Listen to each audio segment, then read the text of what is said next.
karibu soja. Basi Etago hoye. Abantu bami ntombo ya more. Goyamore naende.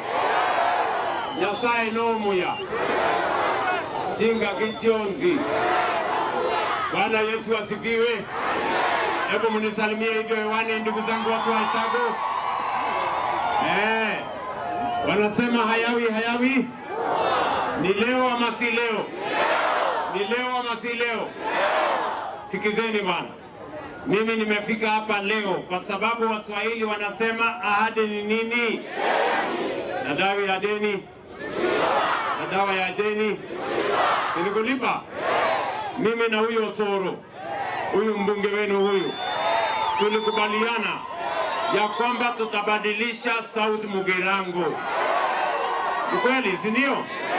Zile barabara nyingi zilikuwa zimekwama hapa Kisii. Hizo barabara zote tulikuja tukakwamua, tukaweka pesa. Kuna zingine zimekamilika na kuna zingine tunakuja kuanzisha leo ndio tuzikamilishe tena. Mnanielewa? Si ile barabara ya Riosiri pale, si ilikuwa imekwama? Sasa tumemaliza barabara ya Riosiri kwenda Nyabigena mpaka Ikoba. Hiyo barabara tumemaliza. Ni kweli ama si kweli? Barabara ile ilikuwa imekwama. Barabara ya Gotichaki kwenda mpaka Nyabigena tumemaliza. Leo mimi nimefika hapa ndio tuanzishe hii barabara yenu mlituuliza. Ni kweli ama si kweli? Si mlituuliza tujajengee hii barabara ya kutoka hapa Ekona, kutoka Etago kwenda Ekona, kwenda Nyamaiya mpaka ifike Geteni. Ni kweli ama si kweli? Leo mimi nimefika hapa, ndani ya mwaka moja hii barabara itakuwa na lami. Ndio nimekuja kuianzisha. Tuko pamoja. Vile vile huyu mbunge wenu aliniambia nijenge barabara ya Mochengo. Hiyo barabara niende nijenge. Naenda kuanzisha tena leo. Akaniambia tena niende barabara ya Esaka. Hiyo barabara mimi naenda kuanzisha tena leo. Kwa sababu tumesema wakati tunabadilisha Kenya kwa mambo ya maendeleo, hii South Mugirango na Kisii lazima iwe katikati ya hiyo maendeleo. Tuendelee ama tuendelee bwana? Tuendelee ama tuendelee? Vile vile tulikubaliana na nyinyi ya kwamba lazima biashara ya kila mtu iheshimike. Ile barabara ya kina mama, barabara ya bodaboda, barabara ya hawa wafanyabiashara wa chini, sisi tuwashughulikie, tuhakikishe ya kwamba biashara ya kila mtu inafanyika kwa njia ya sawa sawa. Tumekubaliana jameni? Ndio mimi nawauliza ndugu zangu wa hapa Etago, katika mambo ya soko, tunajenga soko kubwa hapa Nyamaiya. Tunajenga soko ingine kubwa hapa kwenu, tuwajengee soko hapa Ekona. Etago hapa. Iko hapa inaendelea. Mnasema tujenge soko hapo. Imelete kasheshe kidogo, lakini huyo mtu contractor nitamnyorosha. Kwa sababu nataka hiyo soko imalizike miezi 3 nikuje nipatiane wafanya biashara wa hapa waendelee na biashara. Tuendelee ama tuendelee? Tuendelee ama tuendelee? Lakini huyo Osoro anasema nijenge soko ingine Mogenda, ama ulisema wapi wewe? Na anasema nijenge ingine Sukuta kule. Tuendelee na hiyo? Ni nyinyi ndio mmemtuma? Ama ni kunipanga ananipanga? Nyinyi ndio mmemtuma? Nijenge soko Mogenda, nijenge ingine Sukuta, niongeze hii hapa Etago na ile ya Nyamaiya. Lakini mnanipatia kazi mingi. Mnasema niendelee ama tuendelee? Vile vile tulikubaliana hapa South Mugirango. Huyu muungwana wenu Osoro ameniambia bado kuna watu wengi hawajapata stima kwao. Ni kweli ama si kweli? Stima bado inaleta kasheshe. Kwa miaka 3 hapa Kisii tumeunganisha manyumba 41,000 kwa mambo ya stima. Lakini bado mwaka huu peke yake tumewapatia bilioni 2 tuunganishe manyumba 28,000 mpya kwa mambo ya stima. Na mimi namwambia huyu ndugu yangu Osoro, yeye na viongozi wa hapa mtuambie ni kona gani haijapata stima, ni kijiji gani haijafikiwa na stima. Tupeleke huko stima, tuongeze mwangaza, tuondoe giza, ndio watu wa hapa na waishi bila ya kusumbuliwa na shetani. Kwani nyinyi hamjui shetani anapenda mahali iko giza? Situweke mwangaza, tuongeze mataa, giza iondoke, ndio shetani hawaje kutusumbua. Ama mnasemaje watu wa hapa Etago? Tuendelee ama tuendelee? Tuendelee ama tuendelee? Mimi nimekuwa hapa tangu juzi, nilikuwa hapa Sunday, na ile kazi nilikuja hapa ya muhimu ni kwa sababu hapa Kisii tuko na football club ya maana Kenya inaitwa Shabana FC. Ni kweli ama si kweli? Mnajua Shabana? Ati Shabana? Ati Shabana? Ati Shabana? Hiyo ya Tore Bobe. Hiyo. Mimi nilikuwa hapa Sunday, tumewaletea bus kubwa kama ndege. Na vile vile tumesema vile tunajenga stadium kubwa Nairobi, stadium ya Kisii, tumeanzisha juzi Sunday. Tunajenga stadium ya bilioni 1. Ndani ya miezi 6 tutakuwa na stadium ya kimataifa hapa Kisii. Na Shabana FC itakuwa na home stadium. Unasema tuendelee ama tuendelee? Leo nyinyi watu wa Kisii mmekuwa mkienda Homa Bay kuchukua ndege, mnaenda Migori kuchukua ndege, mnaenda Kisumu kuchukua ndege. Sasa hiyo mambo ya kwenda huko stadium yenu ya airport yenu ya Suneka, leo nimetafuta pesa, naenda kuongeza runway, naenda kujenga terminal building. Kufikia mwisho wa mwaka huu hamtakuwa mnaenda Homa Bay ama Kisumu, ndege yenu mtachukulia hapa Bonjari, hapa Suneka hapa. Tuendelee ama tuendelee? Niweke stadium, nijenge airport, nijenge hii barabara, nijenge mambo ya niweke stima, dunia hii isonge mbele. Wangapi wanasema tuendelee na kazi jameni, tuendelee na kazi, tuendelee na kazi, tuendelee na kazi. Si namna hiyo? Na tumesema tunaunganisha siasa ya Kenya. Hatutaki siasa ya chuki na ubaguzi na ukabila. Tunataka tuunganishe Wakenya wote. Ndio nimetengeneza serikali ya broad base, kuunganisha wana UDA na wana ODM na wale wengine wote, tuko broad base. Ndio tuondoe siasa ya chuki na ukabila na ubaguzi. Kenya hii tuunganishe wananchi wote. Ndio mnaona mimi nasimama hapa, Simba Arati huyu gavana wetu yuko hapa, na sote tumesema tunatembea pamoja na chifu wetu Bwana Osoro. Mnasema tuungane ama tutengane, watu wa Etago? Tuungane ama tutengane? Wale wanasema tuungane sote jameni, tuungane. Si ndio jameni? Tuunganishe Kenya iwe moja. Ndio mimi nawauliza wale viongozi wengine, wacheni ukabila, wacheni chuki, wacheni migawanyiko, wacheni ubaguzi.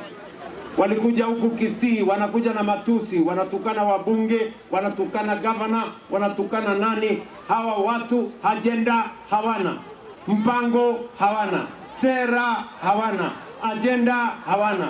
Yao ni matusi, yao ni ukabila, yao ni chuki. Lakini mimi nawaambia ndugu zetu watu wa Kisii, nawauliza viongozi, kila kiongozi si anapimwa na ile kazi amefanya?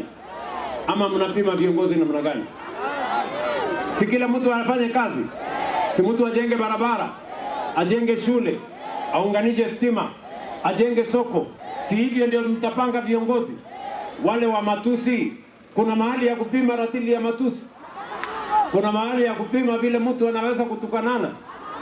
Hawa watu tutawazamisha asubuhi na mapema, kwa sababu wale watu ni mafala, hawana akili, hawana mpango. Ama mnasemaje jamaa? Kama wangekuwa na agenda, wangewachana na matusi. Kama wangekuwa na mpango, wangewachana na kuitana majina. Kama wangekuwa na mpango, wangewachana na mambo ya ukabila. Lakini wanakuja hapa wanasema nyinyi wa Kisii, nyinyi sijui wa Jaluo, nyinyi sijui nini. Mambo ya matusi, mambo ya upuzi. Mimi nataka niwaambie, hawa viongozi wa ukabila na chuki hawatapata nafasi Kenya hii. Mimi nikiwa rais wa Jamhuri ya Kenya, viongozi wote wa ukabila na chuki na mambo ya matusi hawatapata nafasi katika taifa letu la Kenya. Ama mnasemaje ndugu zangu watu wa? Tuendelee na kazi? Mnasema tuendelee na kazi? Wale watu wa matusi tuwachane nao? Ati wale watu kazi yao ni matusi kutoka asubuhi mpaka jioni. Sijui William Ruto, sijui nani Kasongo, sijui one time sijui nini. Mimi nataka niwaambie hawa wa Kisii, watu wa hapa wananijua mimi. Hawahitaji mambo yenu, hawahitaji nyinyi kuja kuwaeleza. Kwani nyinyi hamunijui? Si nimekuwa hapa Etago mara nyingi. Ni kweli ama si kweli? Mnahitaji wale watu kuwaeleza ati mimi ni nani? Nyinyi kwanza hamujulikani majina yenu. Kujeni kwanza hapa mujitambulishe. Nyinyi ni kina nani? Mumejenga shule wapi? Mumejenga kanisa gani? Wapi barabara yenu? Mumeunganisha stima wapi? Ama namna gani? Wawaje kuja kujifanya hapa watu wanaeleza mambo ya Ruto. Nyinyi jielezeni nyinyi wenyewe kwanza. Hamujulikani huku. Ama namna gani? Kwani wale watu mnajua? Si wale watu ni watu wa fitina tupu.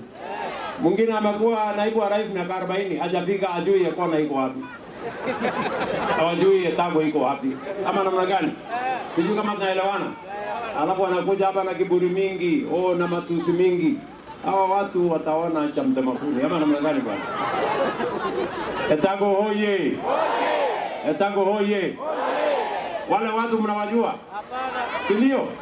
Watu agenda hawana. Maono hawana. Mpango hawana. Sera hawana. Hata akili hawana. Kama wangekuwa na akili wangewachana na matusi na ukabila, waeleze sera yao na mpango yao. Ama namna gani jameni? Etago hoye. South Mugirango hoye. Mnasema tuendelee na kazi. Tupange mambo yenu ya maendeleo. Wangapi wanasema tuendelee na kazi jameni, tuendelee na kazi. Sawa sawa. Kwa hivyo nyinyi mnasemaje? Ati Kona mnasemaje? Etago mnasemaje? South Mugirango mnasemaje? Na huyo Osoro? Na huyo Osoro? Na huyo Osoro? Na Simba Arati? Hebu nione tutam ya Simba Arati, nione tutam ya Simba Arati. Wapi tutam ya William Ruto nione? Wapi tutam ya Osoro nione? Tutembee pamoja jameni. Basi mimi nataka niseme asante. Wacha nimpatie huyu muungwana wetu Governor Paul Simba Arati. Haya. Chitago hoye. Chitago hoye. Vijana fire. Vijana fire. Mama hai. Mheshimiwa Rais, karibu Gusii. Karibu Chitago. Hapa Mheshimiwa Rais, kwa Mheshimiwa Osoro. Najua Osoro siku za zile nyuma hatukuwa pamoja na wao. Osoro alisumbua mimi hapo sana. Nikifanya mkutano anakuja anataka kuharibu. Lakini siku hizi amekuwa kijana mzuri, si ndio? Mliamwambia na amekuwa mtu mzuri.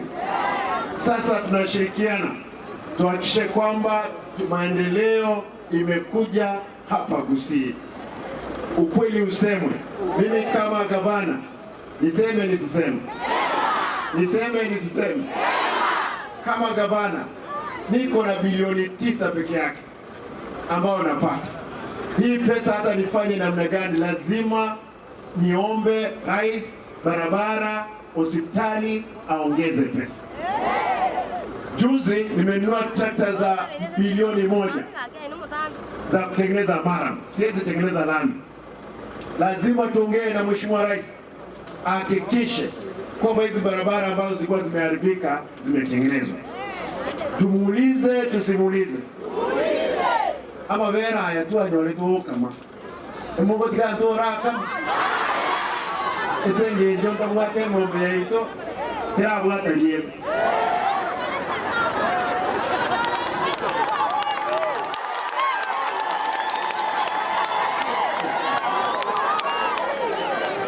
Wana tukanya wana makwe. Kosa na watu kameye. Torageria abana tukanyeleta manganani. Kwa sababu Mheshimiwa Rais, sisi tutaendelea kukuomba hao watu kando, kwa sababu wewe huwezi kuwa malaika. Ujue hii barabara kutoka Etago, Ekona, Nyamaiya mpaka Magenje, lazima Osoro akuja kuambia Mheshimiwa, kuna barabara yangu imeharibika. Mnataka Osoro akae kwa hiyo jikoni ya Ruto? Watu wa South Mugrango, kuna wale wako na vitina kidogo, hiyo ni kawaida, lakini kwa mambo ya maendeleo lazima tuyafanye. Ama namna gani? Mliona wangala wengine walikuja hapo town, wakakuja mpaka Nyamarambe hapa, wakatusi sisi. Sasa nashindwa, wewe mzee ni miaka karibu 70, mimi ni kijana wako sijui wa 4. Heshima kidogo natusi sisi. Osoro sijui ni mtoto wako wa 5. Si uko na nidhamu kidogo, unashika mtoto mdogo wa university unatia mimba, unaua. Ashindwe ama asishindwe? Kitu ya tatu, Mheshimiwa Rais, huyu muungwana anaitwa Chirichiri. Chirichiri ni waziri wa barabara. Huyu muungwana kutoka umweke katika ofisi, barabara Kenya hii zimeanza kutengenezwa. Huyu jamaa haonekani, watu wanadhania kwamba yuko, lakini ameleta discipline kwa mambo ya barabara. Ndugu yangu Chirichiri, asante, tunashukuru. Kuna mwingine aliingia anaitwa Ogamba, ni kijana wetu hapa, Julius Ogamba, wakili. Kuna mwingine alikuwa amewekwa huko zamani, Shibishi Moshe. Huyu muungwana aliamua akakula, na nataka niseme rais yuko hapa, alikuwa ni waziri wake, alikula pesa ya school feeding program. Imagine, anasema anakula school feeding, anasema anataka kurudi. Sasa kama anakula school feeding program, hii maziwa ambayo mmepata maziwa ya watoto, tukipea yeye si atakunywa hata hiyo maziwa? Mimi nataka niseme hivi, nipate nafasi hii, fursa hii. Mheshimiwa Rais, mimi nimeamua kuanzia mwezi wa 8 grade 1 na grade 2 ya watoto wangu wa Kisii wote wanakunywa tena maziwa. Kwa hivyo wacha nione hapa South Mugrango kama tunasema kwa lugha moja. Nikisema harambee mnasema tuta. Na kama uko na roho chafu, wewe weka mkono chini tu. Ama namna gani? Lakini kama uko na roho safi na unatakia mazuri, wacha nione harambee. Harambee. William Ruto. William Ruto. Mimi je? Osoro. Asanteni, Mungu awabariki. Sasa umesikia vile gavana wetu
tena kimogokora kile gionse kego sabua moma tena kimogokora wasema no. Your Excellency, nashukuru sana, asante sana kwa kukuja moma lete, asante sana kwa kukuja asante sana kwa kukuja hapa Etago. Your Excellency, nikukumbushe kidogo na nikikushukuru nikikukumbusha, wananchi hawa saa zingine usahau, wewe Unajua hii South Mugirango ni kubwa sana. Iko na sub county mbili. It is second to Bobasi. It is the most expansive constituency in Kisii, actually in Gusii. Your Excellency, kwanza hii ward ya Chitago Borabu, si kwa ubaya, inatoshana Bomachoge Chache constituency. It is true. It is very, very big. Na ni ukweli kwa sababu Bomachoge Chache wako na 60,000 voters. Bomachoge Chache. Chitago Borabu iko na 45,000 registered voters. A ward. Na tuko na ward 6. Ama namna gani? Nikukumbusha Your Excellency kwamba hii barabara hii ya Etago ambayo inaelekea kuenda Kenyenya, wewe ndio ulifungua hii barabara. Unajua hata nyinyi mkuu wangwana. Rais huyu ndiye alifungua hii barabara, tukaweka mawe, ilikuwa imekwama kule Nyansembe. Rais huyu ndiye alikuja akafungua, mkafikiria ni mchezo. Hii lami imeisha haijaisha. Imeisha haijaisha. I think hiyo kitu ndio hii. Akafungua ikaenda mpaka kule Kenyenya. Wewe rais ndio ulifungua. Wananchi sasa zingine usahau. Mheshimiwa Rais, wewe ndio ulifungua lami ya Nyachenge kwenda Tabaka, kwenda Ikoba. Hiyo lami imeisha. Wewe tu ndio ulikuja ukaweka mawe. Nikueleza Your Excellency, umekuwa rafiki wetu wa maana sana. Kwa sababu hii constituency lami ya kwanza ilikanyaga hapa 2012. Constituency mzima. Lami ya kwanza ilikuja ile ya Nyamarambe, ndio ilikuwa ya kwanza ya predecessor wangu. Lakini Your Excellency, bado haijatosha. Bado tuko na shida. Tuko na shida. Tuko na shida, hatuna shida. Your Excellency, ukiangalia hii town ya Etago ilipewa kukua district wakati Masimba ile tulikuwa jana ilipewa. But there is no comparison. Kwa sababu tuko na shida. Hawa wamama hawana hospitali. Hapa kuna hospitali hakuna. Wanatoka hapa Your Excellency, hospitali imewekwa kwa duka, ile duka hardware juu yake. Wanaenda hapo, tumezika watu wengi sana kwa sababu hata gavana amejaribu kuongeza watu hapo, lakini space ya hospitali haitoshi. You cannot expand that hospital. Wanatoka hapa wanaenda mpaka Tabaka. Wanatoka hapa wanaenda mpaka Nduru. Around 25 kilometers ndio waende kujisaidia. Wengine Your Excellency, hapa watoto wengi, wasichana, wanaitwa Nyanchira.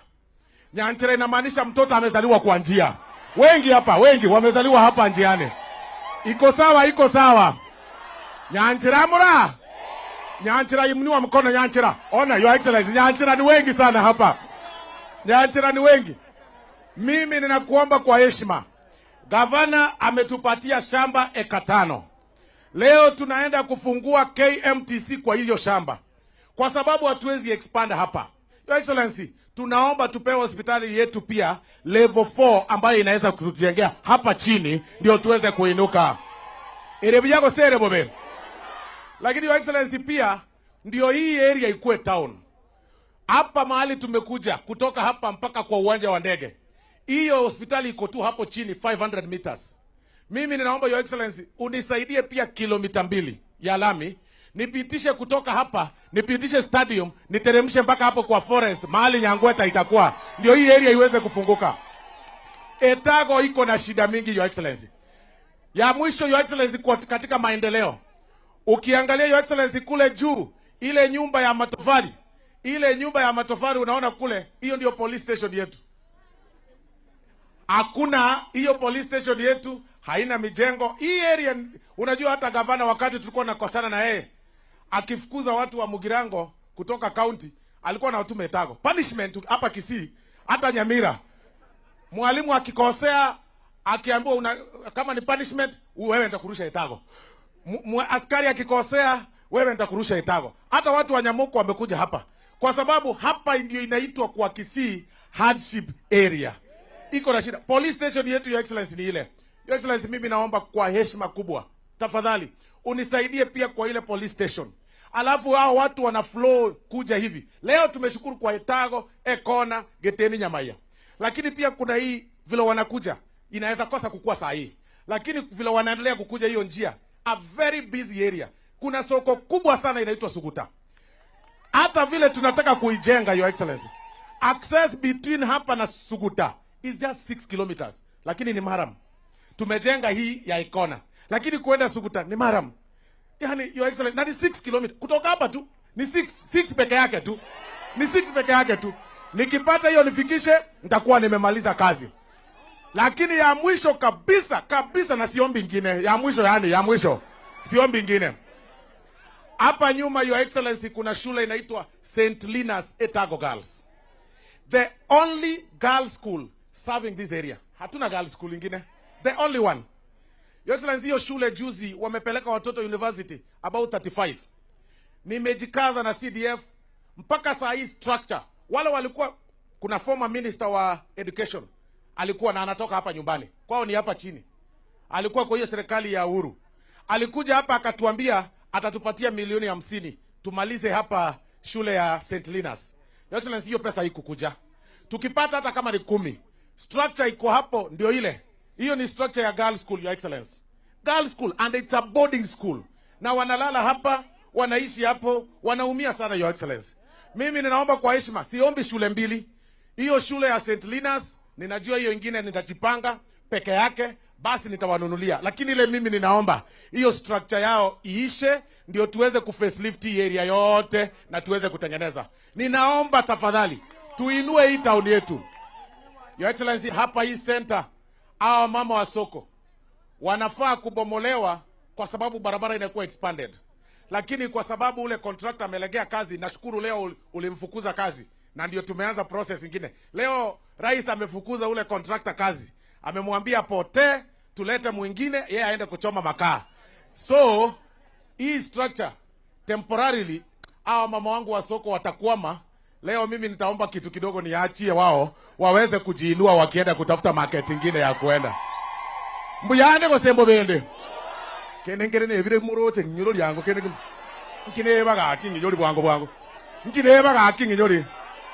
Nkineba. Amache neba. Alianya getonkono. Arari. Amache. Aya. Stadium. Ya bana kuchiesa. Hiyo stadium najua iko kwa procurement, hiyo sitaki, rais alishasema akaweka pesa, hiyo iko kwa procurement. Ile tu imebaki your excellency ni maji peke yake. Amache.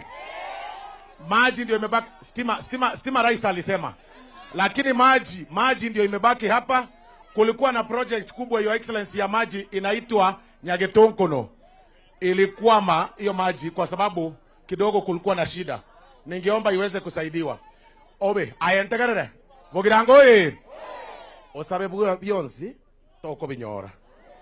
Nkare ne bisete nkabeka kilomita 10 ntata yediko kwana ga montangure gakoroku Sengenya iganya ngwe takasoke ko Sengenya kagende ko chiopenda kamboke ko chiga likiagware nkare gabegetwe bono tigato sabaka gasuguta kwanza turakanyora na akakande kagatiga tiago sababu bionzi na imna kimoko bayiga na kimoko bayam.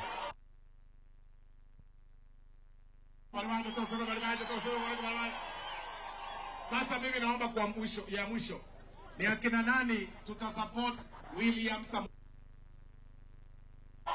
Mumekubali tusupport William Ruto? William Ruto? Gavana amesema pia hapa ya kwamba ati nilikuwa kijana mbaya na rengo mobe. Wono gakinje na rengo mobe. Ya ilikipima ebo ya. Ngorengo mobe gakipima. Osene yaro rengo mobe. Siku hizi yaro muororo. Goseba no. Siku hizi tari monto mobe. Onsabe ire binto binge bakakango bore momata achie kaisana. Chioko beke mtisne yaro ngete. Oyo ngete. Akanga na ande oroche bakeja gitari ingo chere. Inche na kitu igwananira. Etware gwetana riri are ko minyokiria bangina bana bechiroga na kyoko minyokiria bangina bana bono ga gorwe chuno. Goseba no bamindo wake. Etware gwetana riri are ko abantu bana ba matatuga bono gakina kinga kiago koraiga bono lakini agante bya yati atokore gasiamo ibagario mugakori oseret kwe gasi nto bamindo ga oyo mokegori one tafadhali gaki ni ndogokina na kyoko rusio musae o mugaka ekene Kenya sae keno naende ose na inche mutaete ngende go chigoro ose mogutigo muntu akore ngende na inche bono kimoko bekero muntu mogere naenda acha sabe miaka 10 ose tokobe koyo moge oyo akore na nje mago soangende kuchiari ngongina ndi mure simbarati ngoro kibona maoka simbarati ngoro kibona maoka simbarati mbia mono. Mimi sina mengi ya kusema, Your Excellency, nakushukuru sana. Leo nimefurahia. Wewe leo nimefurahia haki ya Mungu leo. Yaani ngikuete mbia mono sana. Soro ni mtu wa kunifanyisha mtihani ngumu sana huyu bwana. Lakini mnajua huyo Soro ni mtu wangu sana. Huyu jamani Chief Whip. Unaona ile kazi yote tunafanya Kenya. Huyu jamaa ndiye ananisukumia kule bunge, mpigeni makofi. Si ndio? Amefanya kazi ya wanaume 10. Nyinyi mnanielewa? Amenieleza pia ya kwamba kuna Umingo Bridge hapa imewasumbua mara nyingi. Hiyo Umingo Bridge tumeweka pesa milioni 200 kutengeneza ndio tumalizane nayo kabisa kabisa. Sasa wewe bwana Osoro, umesema hiyo hospitali umeongea hii, ulisema ule wa kuzaliwa njiani anaitwa nani? Nyanjira. Ayaya. Lakini nyinyi hawa watu wote wameweka mkono hapa juu ni Nyanjira kweli? Ama nyinyi mmeongezea?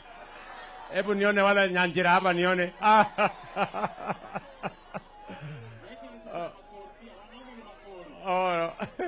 Na makori pia. Sasa kwa sababu mmepata shamba. Sawa bwana Osoro. Hiyo shamba umepata na umeomba nichenge kwa hospitali hapo. Hiyo hospitali mimi naanza next month kujengea wewe. Kwa sababu huyu mtu ni mtu wangu bwana, si ndio? Si ndio? Si huyu mtu akizama mimi nazama. Si lazima nimpange. Bas hiyo hospitali wewe Simba, tafuta mchoro. Wewe ndio mwenye hospitali. Tafuta mchoro haraka haraka unipatie nianze. Si ndio? Tujenge hapo hospitali, kama itakuwa milioni 50 hapo ngapi nitapanga. Si ndio? Hiyo hospitali mimi nitajenga. Alafu pia hii station yako hapa, police station, iko mahali ya kujenga ama ulisema iko kwa ghorofa? Your Excellency, tuko na shamba kubwa sana, tuko na I think 4 acres. Okay. Vile tuna structure. Haya basi, sasa wacha nitapanga hiyo. Alafu kazi nyingine gani unataka nifanye? St. Linus. Hii St. Linus nitakupatia milioni 20. Niletee. Haya. Nitafutie account ya hiyo shule. Hiyo wiki nyingine nitatumana. Wewe ukuje usupervise. Si namna hiyo? Watu wa hapa tumekubaliana jameni. Tuendelee namna hiyo. Tuendelee ama tuendelee? Nijenge hospitali. Hii barabara nimalize. Hiyo soko yenu nimalize.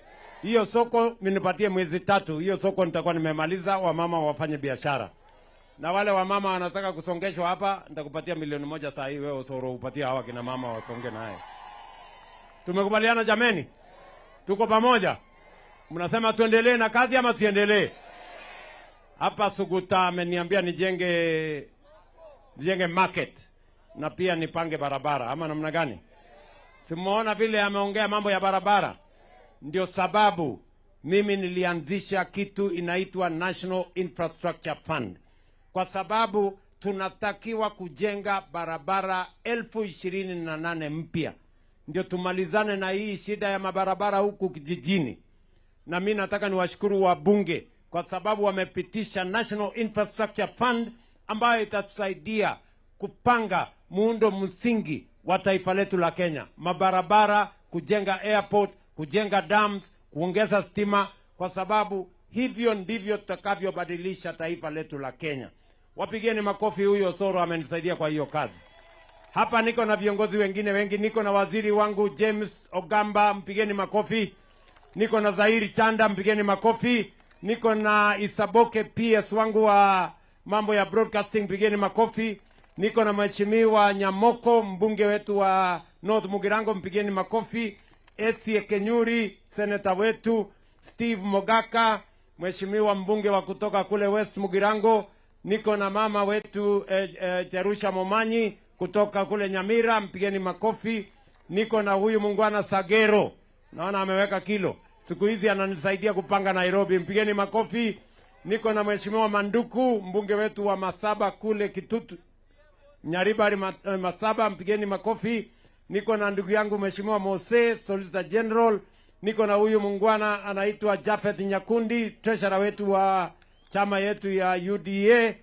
Niko na MC yako wapi? Wapi Buhari? Simama hapo, sema jambo.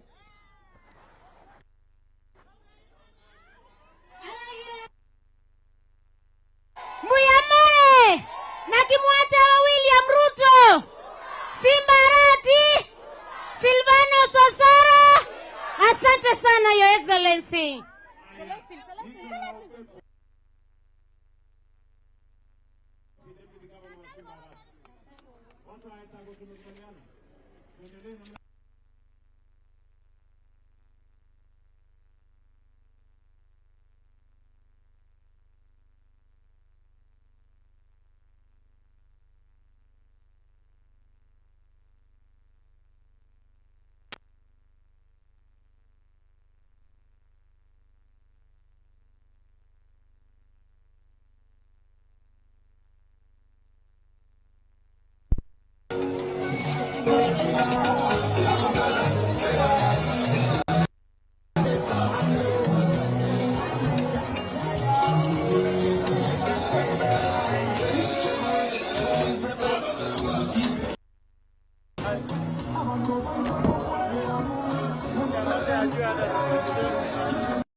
Waswahili wanasema umoja ni nini? Si umoja ni nguvu? Si huyu Simba Arati tulikuwa pande ile na pande ile, si ndio? Si mnajua tulikuwa na siasa ya mirengo, lakini mimi nikaamua na Mheshimiwa Raila Odinga, ili tuondoe siasa ya chuki na ukabila na ubaguzi na migawanyiko, tuunganishe, tutengeneze serikali ya broad based.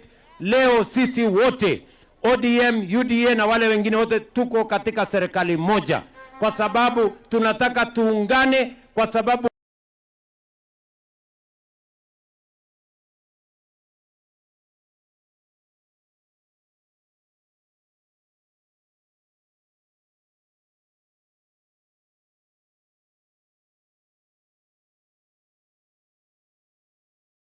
kuungana ni nguvu, ndio tuweze kushughulika wale watu wa chuki, wale watu wa ukabila, wale watu wanafaa chochote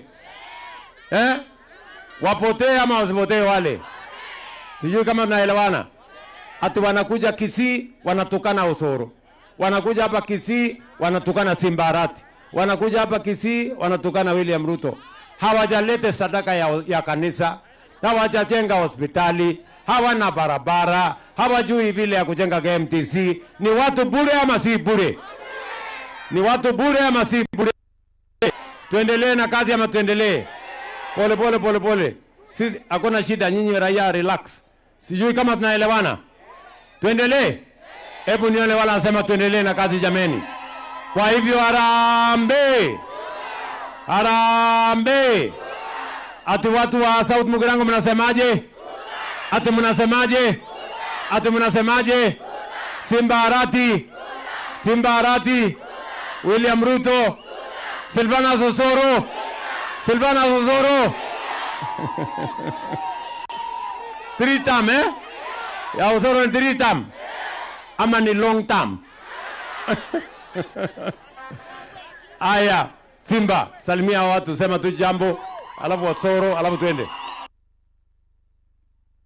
Aya.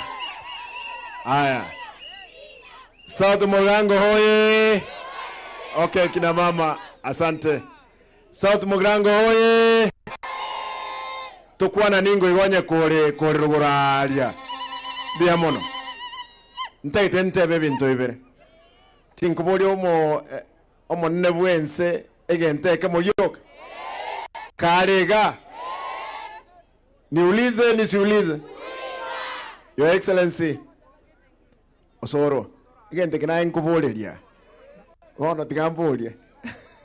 Your Excellency, karibu South Mugirango. Hapa Nyangweta. Hapa Nyangweta nimepeana ekali 60 za university. Kisii University. Mheshimiwa Osoro akauliza Mugane Day University. Wono tegerera inungo ikando. Mwoko enda mutu yana. Nimepea Mheshimiwa Osoro eka 5 za forest hapa, hiyo ingine pia tutajipanga kama county. Lakini Your Excellency, kwa sababu KMTC imekuja hapa, tunauliza kwamba Vice Chancellor alete kosi hata kama ni agriculture, ailete hapa South Mugirango, at least tuweke hii university. Mheshimiwa Rais, kwa sababu uko hapa na waziri wako wa elimu yuko hapa, nitauliza tu, tafadhali Osoro, wacha kuchekesha rais.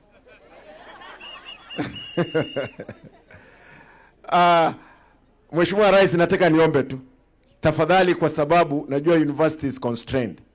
Huyu muungano wako wa education atafuta hata kama ni milioni 200 peke yake, aweke kwa hii university, at least watu wa South Mugirango wapate. Hiyo ndio mnataka? Rais angoje yake. Mheshimiwa Rais, naomba uongee hao watu wangu wa South Mugirango wapone kwa hii university ikishirikiana na hii KMTC.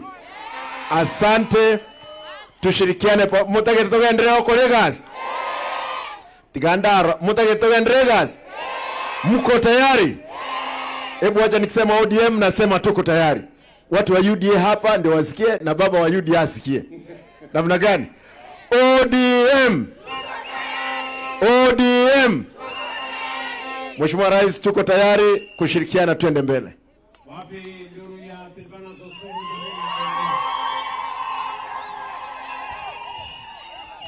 Nyangweta oye!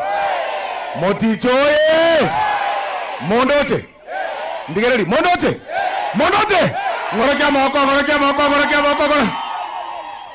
Your Excellency, kwa sababu ya muda, mimi nataka nikushukuru sana kwa kufika hapa Nyangweta. Your Excellency, tarikuwa na mangana berata tunainumua manyana kimokora egerensa bebinte bingi bisa. Your Excellency, nilikuwa nasema namna hii. Mbuyande ko sembo bende. Nainumua manyana kimoko mwakore bintu biri ya maete. Oyo tenine ga nero manyana kire gento maete nje. Lero na ito koyie ko sentoji aipima buya. Nikotaka rege swali kiane buya. Your Excellency, nilikuwa na ubiri ni mvua karibu inanyesha. Sasa nilikuwa nasema hivi ya kwamba leo Rais amekuja hapa ametufungulia KMTC. Shamba hii, Your Excellency, tuko na around 120 acres. Na unajua hizi blue gums zimetusumbua sana katika hii area ya Kisii. Hata Cyprus na maneno kama hiyo, Cyprus. So Your Excellency, plan yetu kwa hii area, university ilikuwa na 65 acres. Wakatupea 5 ndio tuweze kuweka KMTC, alafu na wewe umekuwa gracious enough ametupatia milioni 50 ya kuanza hospitali hapa, kwa sababu tunataka kutoa tukue pia na level 4 yetu, kwa sababu munaenda Nduru. Hii ya Etago hakuna, Moticho hakuna. Hawa watu hapa, Your Excellency, nilisema huko juu, watu wengi hapa wamezaliwa njiani, wanaitwa Nyanchera, wanaitwa Makori, wako na shida. Makori ni wengi sana hapa. Nyapara, hiyo watu yote ni kuzaliwa wakienda. Kwa sababu njia ni mbali sana. Tunakushukuru. So, boss amekubali, rais wetu, ya kwamba tutakuwa na hospitali hapa. Alafu, Mungu akitujalia, hii 1 kilomita ya kutoka hapa kuenda Etago, katikati ya forest, itawekwa lami pia. Ndio mtu anatoka kutoka Etago, anakuja hapa hospitali. Erebiago sere bobe. Na wale watu wengine wakitoka ile ngambo, wanakuja hapa. Mheshimiwa Gavana amesema kitu kingine na ni vizuri niirudie. Ya kwamba hii structure, Your Excellency, sisi ndio tulijenga. Actually, hii mimi ndio nimeiwekea CDF wakati niliingia ofisini. Mheshimiwa Manson alianza structure, mimi nikamaliza kutoka ile structure nyingine ya huko chini. Na already Kisii University na ile 60 acres zao washaanza School of Agriculture hapa, na wanataka kuweka pia health services hapa. Lakini Vice Chancellor akaniambia pia wako na challenges ya finances. Hiyo tutazungumza, uone vile utanisaidia ndio tuweze kusonga. Ya mwisho, Your Excellency, kwa sababu wanataka kuanza hii September. Hii itakuwa imeisha next year. Zile hostel tujenge, tuko na shamba kubwa sana hapa. What we want to do, Your Excellency, ni kureplan hii Etago sub county. Kwa sababu huko juu hatuwezi expand. Na tuko na 120 acres already. Tukiwa na hospitali hapa, tukue na KMTC hapa, tukue na university hapa, alafu tukue na hostels hapa. Hii area, Your Excellency, utakuwa umenisaidia sana. Watu wataacha kudharau Etago, Your Excellency. Unajua, saa zingine inanikasirisha sana, Your Excellency. Kila mtu akitaka kutoka anywhere hapa, ladies ambao wametoka hapa. Unajua, Your Excellency, mama yangu ametoka kwa Jafet Nyakundi, Kitutu. Wakati alikuwa na wakati alikuwa anaolewa hapa, watu walikuwa wanamwambia vile nilikuwa nasikia, sasa umeenda Etago, umeenda South Mugirango kufanya namna hii gani? So wakati saa zingine watu wana complain ati tumeleta maendeleo South Mugirango, wajue sisi tunajaribu kufikia wao. Sisi tuko bado nyuma sana. Tunajaribu kufikia wao. Ukienda kwa kina Kitutu Chache North, wamekuwa wakitengeneza kila kitu. Ukienda Bobasi kwa kina gavana, wamekuwa na kina Ubure kama mawaziri, na yeye mwenyewe ni gavana. Sasa sisi tuko mbali. Mimi nimepata kiti saa hii yenye umenipatia, Your Excellency, ya Chief Whip. Wacha niitumie vizuri, watu waache kucomplain. Ndio niweze kusongesha. Iko sawa. Ndio niweze kufikisha South Mugirango kwingine. Hii ilikuwa inaitwa mwisho wa Kenya. Mwisho wa Kisii. Ukienda huko mwisho Nyamaya, Your Excellency, ni Masai Mara. Ni border yetu, ni Masai, ni Kilgoris. Ni border ya Masai na kwetu. Sisi hata tuna protect hawa watu wengine kwa hii area. Ukienda hii ngambo ingine, tuko Migori. Tuna border na Migori. Ukienda the other side, Your Excellency, kuna part ya Homa Bay pia tuna border. Yaani tumewekwa katikati, na saa zingine watu wanatuconfuse, wanatumiza, tunaangamia. Lakini leo mkombozi amekuja, yuko hapa. Mumeona mkombozi hapa? Mumeona mkombozi hapa? Hebu nione wale wanasema tuendelee kufanya kazi na Your Excellency, kabla hujamaliza, kuna mrembo hapa anasema anataka kunitoa kiti. Wacha pia asalimiane, ajulikane tu kidogo. Oyata reko ndusiekero. Abagirango wa mintombi Muyamore naende. Mheshimiwa Rais, karibu South Mugirango. Tunakupenda na tunasema asanti kwa kutupendelea. Hii maendeleo yote umetuletea ni sababu unatupenda. Na sisi tunakupenda na tunakuhakikishia ya kwamba hapa Mugirango ni 2 term. Hakuna shortcut. Abagirango ba minto nchenoyo mwabo soro ntoliko ruana. Tata noyomo. This is our father. So we are not fighting. Igotogocha mochore. Togo ika nomination mokora no soro momwe. Mokora ninje monge. Lakini Mheshimiwa Rais, it's okay. Ni sawa. Ni sawa. Mheshimiwa Rais, hawa wananchi wanasema ya kwamba huyu amekaa kwa kiti sana. Na wanataka sasa, since devolution ianze, sisi hatujakuwa na mtu wa kuturepresent huko county. Wanaomba kama huyu kijana angeenda asimame Senate, maana hii kiti imekaa kidogo kwake. Aniachie mimi nimenyana na wanaume hawa wengine, alafu nitaleta kiti asubuhi. Osoro, si utaenda Senate? Asanteni sana omonena abasiseni. MCA, wewe MCA. Arambe! Arambe! Asante sana Mheshimiwa Rais. Kwa majina mimi naitwa Ronald Ongaga Achira. Mimi ni MCA wa UDA wa hii area. Na ulikuja Maruu ukanitafutia kura. Ukapromise watu utafungua hiyo barabara ya Mochengo iende mpaka Maruu.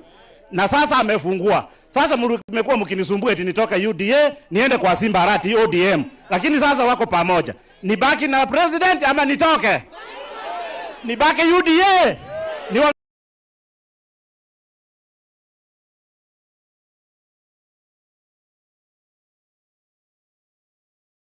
Asante sana. Mheshimiwa Rais, kitu moja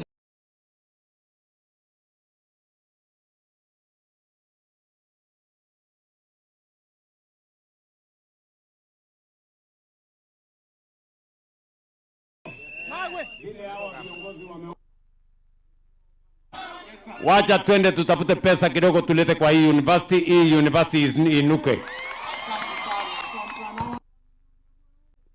Jamani naende. Rais ni fire si fire. Ni fire si fire. Osoro ni noma si noma. Noma si noma. Simba ni tibim ama ni terror. Simba tibim. Abantu baminto tigambatebiga. Omonene oyo chirega igotoira magendra mange koru North Mugirango paka South Mugirango na abukati ati abantu baminto intuna abantu abangaini timo basa ko ngainwa moru ase serikali ase bintu byose bikoretheki bire ebintu imwasaba ngotoka byarenge isiko ya serikali gozene serikali tore imeli ndore te bintu monyore mbalenga mote wanga William Ruto 2 term mweli na maendracha seita. Asante sana Mheshimiwa Rais, tutakupatia 2 term kwa sababu kazi yako inaonekana. Na vile nilikuambia kule nyumbani, wale watu wanajaribu kubishana na wewe, wale ni moto ya makaratasi. Na moto ya makaratasi ewezi kukaa kwa sababu inakwisha haraka. Na mimi naona engejeti imeenda asubuhi na mapema. Asante sana, Mungu atubariki. Niko na wabunge wengine wengi kwa masaa. Niko na Mheshimiwa Salim Sanda, mgeni makofi. Niko na ndugu yangu niko na Deputy Governor.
bado naende Nyasaye nyomoya.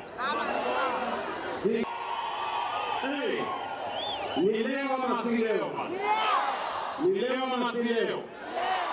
Huyu bwana Mheshimiwa Silvanus Osoro aliniambia kwamba hapa South Mugirango wakati tunapanga Kenya lazima tupange South Mugirango. Ni kweli ama si kweli? Unajua hii barabara inaenda mpaka Kenya, si ndio? Hii barabara ni mimi nilikuja kuweka foundation hapo tukianzisha. Ni kweli ama si kweli?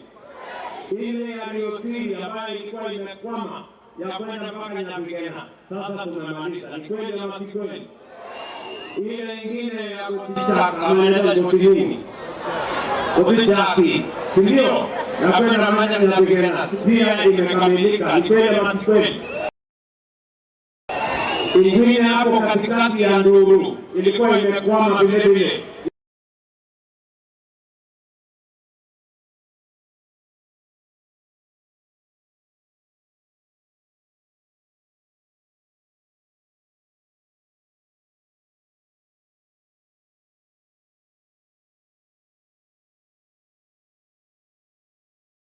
Hapa Mochengo, si ndio?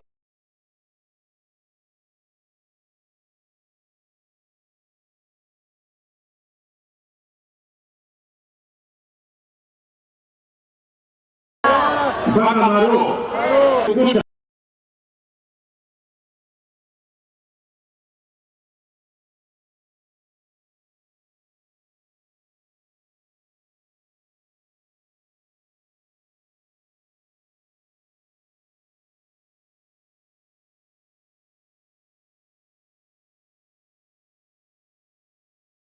Wajengea ndani ya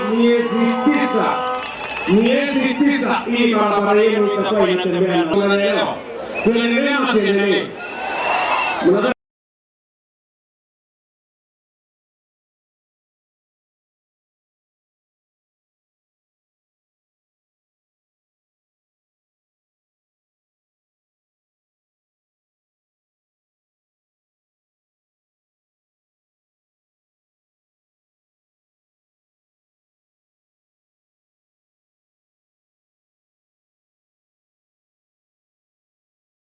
Mugirango sivyo?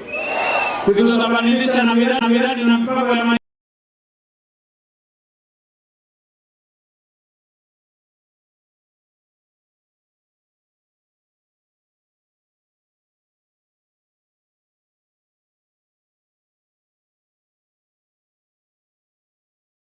gani hajapata stima, kijiji gani hajapata, kona gani hajapata stima. Tupeleke stima huko, tuongeze mwangaza, tuondoe giza, ndio shetani awaje, shetani ame. Ama mnasemaje watu wa South Mugirango? South Mugirango oye! Pia mimi nataka niwaeleze ya kwamba hapa tulikubaliana ya kwamba lazima tujenge masoko. Tunajenga soko Letago, tunajenga soko Nyamaiya, tunajenga soko Suguta, tunasema tujenge kule Tabaka. Hata hapa mkijipanga vizuri mtaniambia, nitawapanga. Tuhakikishe ya kwamba wafanyabiashara wote, hata wale wa biashara wa micro small and medium enterprise, wa biashara wa chini, pia na wao wafanye kazi mahali kuna heshima, mahali kuna maji, mahali kuna storage. Ndio tuhakikishe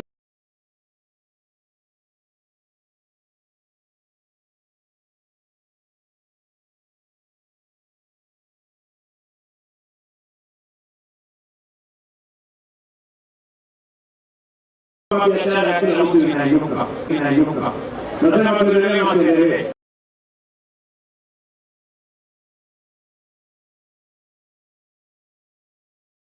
Milioni 700 kuhakikisha ya kwamba watoto wetu wote wanapata nafasi ya kusoma. Kila mtoto wa Kenya apate nafasi. Tumeajiri walimu 1,100 wapya kuhakikisha kwamba kila mtoto anapata nafasi ya kusoma. South Mugirango ile nawauliza jamani, msikubali mtoto abaki nyumbani. Tunaelewana? Msikubali mtoto abaki wapi? Ya pili, tumekubaliana vile vile ya kwamba hatutaki mwananchi auze shamba yake ama ng'ombe yake akikulipa gharama ya hospitali. Tunataka hospitali zote wewe ukienda hospitali yote, wewe uende pale upimwe, upatiwe dawa, udungwe sindano na uende nyumbani bila ya kuulizwa pesa yoyote. Hiyo ndio tunataka, na ndio tunasema tubadilishe ile mfumo ya zamani ya NHIF, tuweke mfumo mpya ya Universal Health Coverage, hiyo ya SHA. Na wauliza ndugu zangu, watu wa South Mugirango, watu wa Kisii, mjiandikishe kwa SHA, ndio sisi tuwe na mambo data ya kuhakikisha kwamba tunapanga madawa ya kutosha, tupange madaktari wa kutosha, na tuwe na hospitali za kutosha.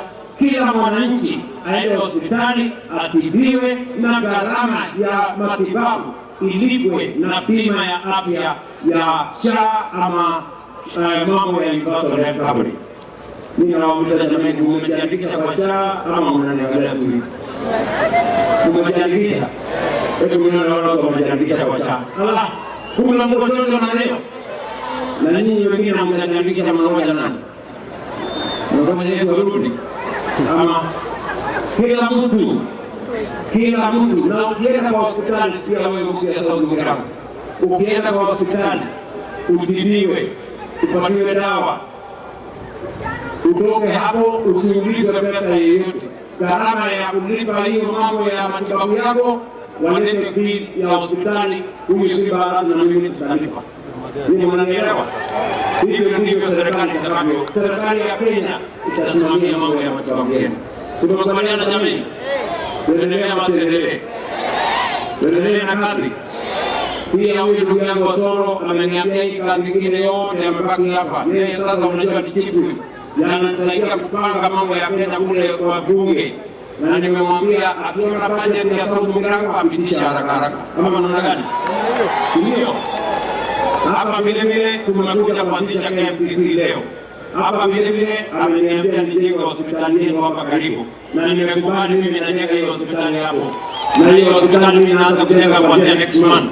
Ndio tuhakikishe watu wa hapa wanapata matibabu mahali karibu. Tuendelee ama tuendelee? Nataka niwaeleze, duniani hii iko na matatizo mengi. Tulikuwa na shida kubwa pale nyuma, mambo ya mafuta ilikuwa inatusumbua, lakini Mungu akatujalia tukawa na mpango wa G2G ambayo iliokoa taifa letu la Kenya. Wakati wengine walikuwa wanahangaika, Kenya hii tulikuwa tumejipanga. Hata nchi zingine walikuja kutuuliza ni vipi nyinyi Kenya mmefanya. Hata saa hizi tuko na shida kubwa ya mambo ya Middle East. Tumekuwa na matatizo ya vita kule, mambo ya mafuta imepanda kila sehemu, lakini hapa Kenya tumepanga vizuri kuhakikisha kwamba ile bei ambayo ingeruka juu sana, tuhakikisha kwamba tunaifanyia moderation. Tumetoa pesa ya serikali bilioni 6.5 ya kufanya subsidy ya mafuta hapa Kenya. Tumerudisha chini ile mambo ya VAT kuhakikisha kwamba tuna moderate mambo ya mafuta hapa Kenya. Na mimi nataka niwahakikishie ya kwamba serikali ya Kenya tutafanya juu na chini. Nchi zingine nikiongea na nyinyi hawana mafuta hata katika pumps zao. Hapa Kenya tuko na mafuta ya kutosha, ya kwanza. Ya pili, tumehakikisha ya kwamba tumefanya subsidy, ndio hiyo gharama ya juu zaidi isifikie kwa wananchi wa taifa letu la Kenya. And we are going as a nation to make sure that we cushion the people of Kenya from high prices of fuel. The G2G arrangement has made Kenya a very competitive fuel destination. You cannot compare our fuel with our region or other countries. There are countries who do not have fuel in their countries. In Kenya, we have enough fuel. We have used 6.5 billion to subsidize so that we can moderate the price of fuel in Kenya. We have also reduced VAT so that we make sure that Kenyans do not bear the brunt of excessive fuel prices. And we are going to monitor the situation to make sure that we cushion ourselves as a country, cushion our economy, cushion our transport sector, so that Kenya can continue to be a competitive country as we drive towards the transformation of our country. Tuendelee ama tuendelee jamani? Nasema tuendelee. Kwa hivyo ni mali hii tuendelee na Osoro. Tunaona si Barati yuko hapa. Si mnajua tulikuwa mirengo tofauti tofauti, lakini kwa sababu ya kuunganisha taifa letu la Kenya tukatengeneza serikali ya progress, tukalete ODM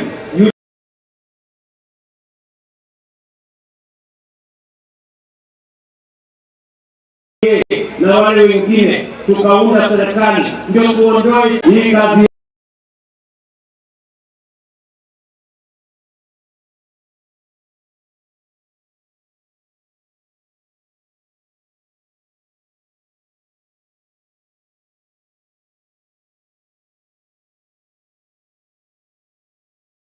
Wote amenieleza hapa amepanga.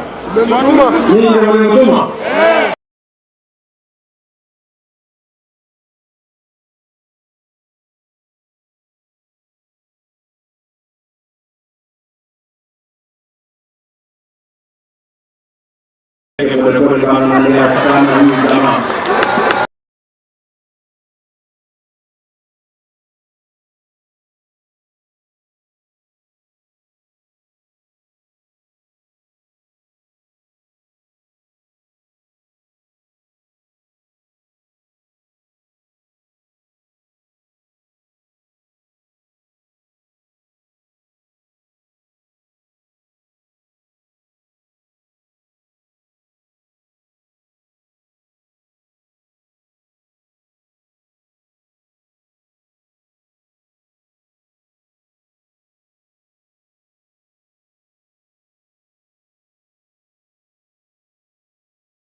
Ananiambia barabara hii ninyi ndio mnamjua, aniharakisha.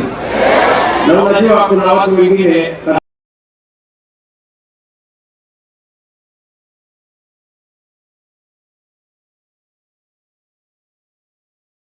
hawana mpango yoyote, hawana sera yoyote.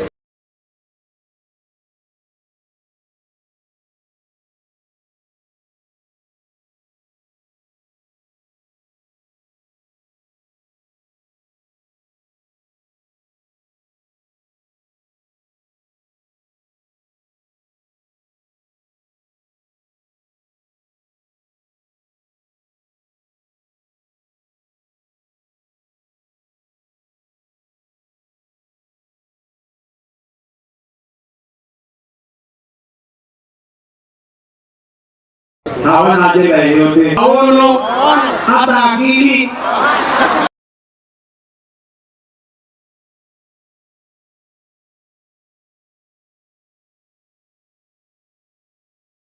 Mimi naulize kama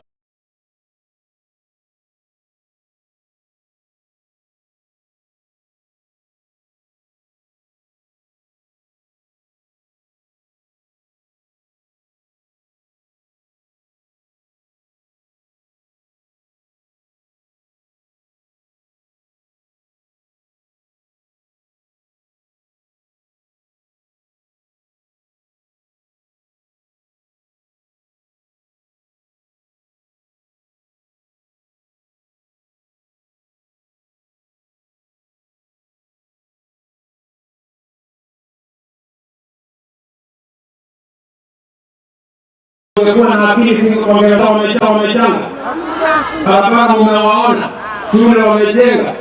Nyinyi mkipata nafasi msiharibu nafasi yenu. Na sadaka alitoa kwa kanisa gani? Alisema barabara gani alitengeneza, shule ametengeneza gani, kama namna gani? Tunahitaji kwanza kujieleza. Tuko pamoja, watu pamoja, watu wa Kisii, watu wa Nyamira, watu ya dunia hii ya Gusii yote. Mimi nataka niwahakikishie leo, mimi naenda kuanzisha airport yenu. Ile ilikuwa imekwama karibu miaka 10. Hiyo airport nimesema watu wa Kisii hapa hawatakuwa wanaenda Kisumu ama Homa Bay ama Migori ama sehemu nyingine kutafuta ndege. Kufikia Desemba mwaka huu tutakuwa tumekamilisha airport yenu, tumejenga terminal building, tumeongeza runway, tutakuwa mnachukulia ndege hapa kutoka hapa Bojani hapa. Mnaenda Nairobi, mnaenda Lamu, mnarudi nyumbani. Tuendelee. Niko hapa na ndugu yangu Mheshimiwa gavana wetu. Unamjua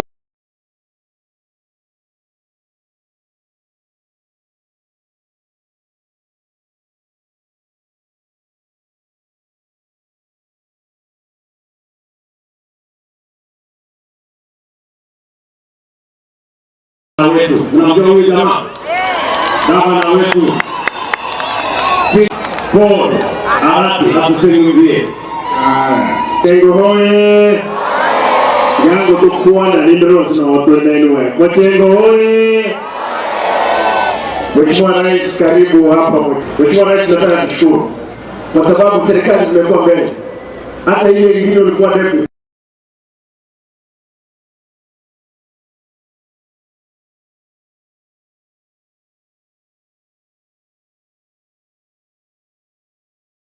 Fanya katika miaka Kenya nzima, sio Kisii peke yake. Masoko, unajua duniani tunasema kwamba asidi ana sababu. Asidi anakufikia bila sababu. Anaona wewe ni mwembamba ama mnono, anakufikia.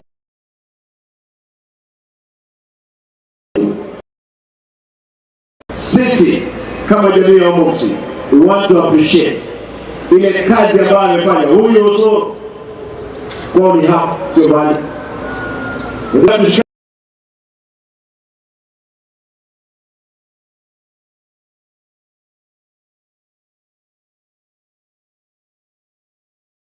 Najua sasa mimi kama sawa mwanangu. Sasa niambia gavana hii iko. Na hiyo ndio ungwana tunataka tulete katika Kisii yetu na Kenya yetu. Kitu moja ya Your Excellency.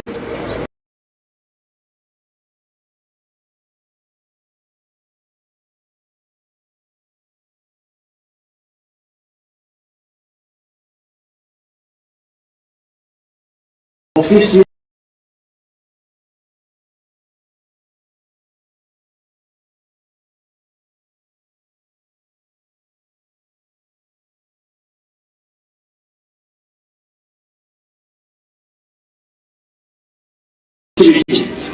hizi barabara zote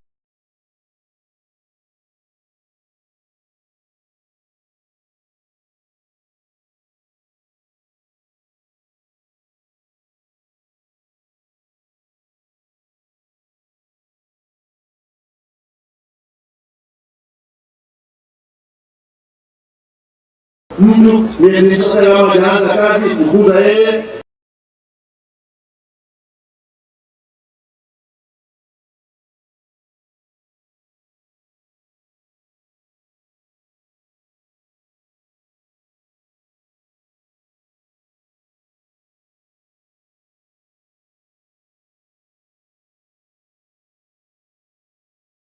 karibuni.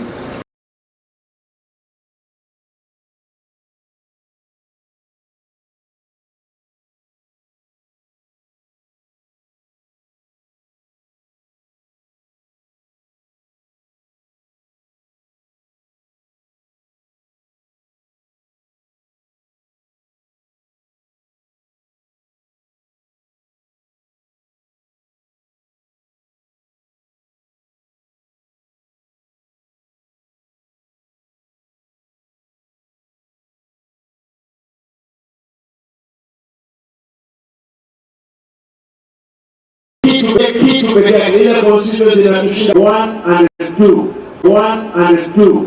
Pia nimesema wapewe maziwa wakunywe, na sisi wewe kumaliza kunyonyesha, mimi nanyonyesha kwa shule. Pili, mtoto hospitali ni bure. Ikifika secondary na vijana basi. Sasa wewe kazi yako gani? Barabara tunajenga sana kwa kama hivyo na ndio watu wao ndio Your Excellency, thank you.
Gosema Parliament gake. Ominyore iri gake. Na achire na motebiria minyore yende mochengo. Ominyore iri na ande chikiru bitachinde 15. Na ano ominyore iri yende yetage kono kogenda geteni nyamaiya. Mbobe na akorire. Mbu yande gosembo bende. Umara koja muomanire sana gure pare. Gosema Parliament. Baka moisone na abori na acha matanga moina aringa. Mware kuoma nora kagenge ya renga miosora gachakarusi. Yet ya berde igo tegarra ya berde igo bakabono nto igo naine bono ige parane gende korosiku eria nyakorere egosoka gochikoba muna gotabo kiga ago chakira nyakembene etirimbo Kenya bisase esoke naende gochaganya. Your Excellency, kuna barabara ingine inaendelea kulimwa kutoka Nduru hadi Ikoba. Na the same contractor ametafutiwa pesa, ulimuongezea pesa tena last month. Anaanza kutoka Nyakembene. Tena ateremshe hapa Nyabisase. Hadi itokee Nyamarambe. Alafu ndio ikuje kushikana na hii itokee the other side. Hii area, Your Excellency, kwa hii Nyamarambe sub county. Kwa sababu niko sub county mbili. Niko na Etago na Nyamarambe. Kidogo nilikuwa nalimwa sana. Watu walikuwa nasema ninatengeneza hapa sana kwa sababu hapa ndio kwetu. Alafu ninaacha ile sehemu nyingine. Na leo umenipatia za zile sehemu nyingine. Na ndio maana tunaunda vizuri. Hii area itabakisha tu barabara moja. Inaitwa Matangamano, itokee ikuje Marongo, itokee mpaka tena Nyakembene. Na ingine itoke Riembe, iende Umobiri, ishikane na Alpha Miruka. Yaani kwa hivyo hii area mimi nimemaliza area yote tukimaliza hii barabara. Mimi ile kitu ninaomba Your Excellency, yule contractor ambaye anakuja kuanza kazi hapa, asianze kuleta watu kutoka area zingine wakuje kufanya kazi hapa. Vijana wetu mbuyande wasembo bende. Vijana wetu wapewe kazi hapa. Asianze kutuletea watu hapa kidogo. Na unajua nilieleza watu, Your Excellency, watu wengine wanakuja kuunda barabara hapa ni wenzetu kutoka, wengine kutoka China, wengine kutoka North Eastern, na nikaambia watu wetu kama contractor amepewa kazi, nikaambia wasichana wetu contractor akifanya kazi haraka haraka wajichunge, kwa sababu unajua kidogo saa zingine unaweza pata abantu ababwata maisa masini ne bago chaga onyo ora mwachakire gosaliga abana babwekana bonsi biga ekenyoro mondo go ngoma nyanengo. So murende ogochikoriyo mwanyane kwabora ningo kire monte babwekaine renda kiro montare nda mwaye abantu abango kora bari pare bwango.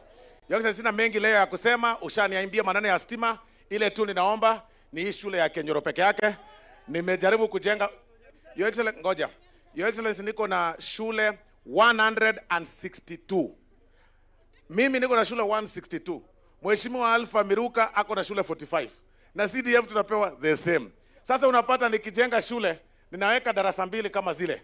Ninaongoja tena another cycle niweke mwingine, because pesa ya development ya CDF ni kidogo. Shule mbili hapa, Your Excellency, zinahitaji tu msaada, kwa sababu kuna moja inaitwa Nyamonari, ninajenga gorofa, nishaweka 30 million. Lakini hii shule ya Kenyoro na shule ya Nyabisase, nikipata pia darasa mbili tu, mbili ama tatu, nitoa hii mabati mzee ndio niweze kuinua hii shule. Mabati ni mzee kutoka mwisho mpaka mwisho. Yani mbwate mechando, yani chande mwama agonte ndi wa serikali ma dengo bakome kweli igo mbona asabire skuru ganyamorore ngegwe moro kianga ma okabere igama William Ruto kura mano gosini ngegwe chichi skuru William Ruto ya murakura William Ruto Osoro. Asante kwa market, mimi najua nitapata market Nyamarambe kama ile ya Tabaka na street lighting. Asante sana.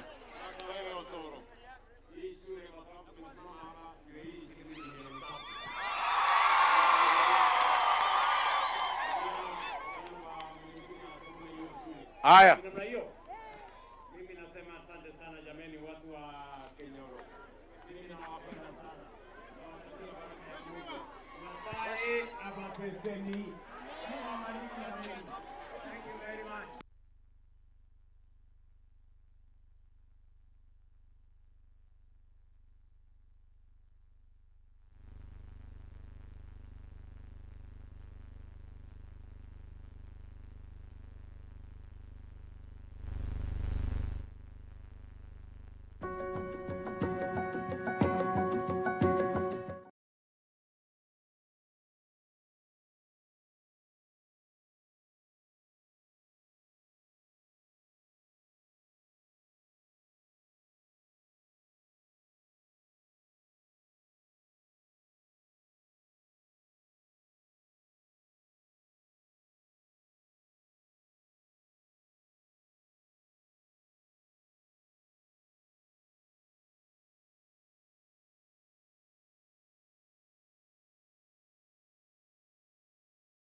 Mnawajua wale watu wa matusi na ukabila? Ati mpango, ati sera, ati agenda, ati maono, hata akili. Sana.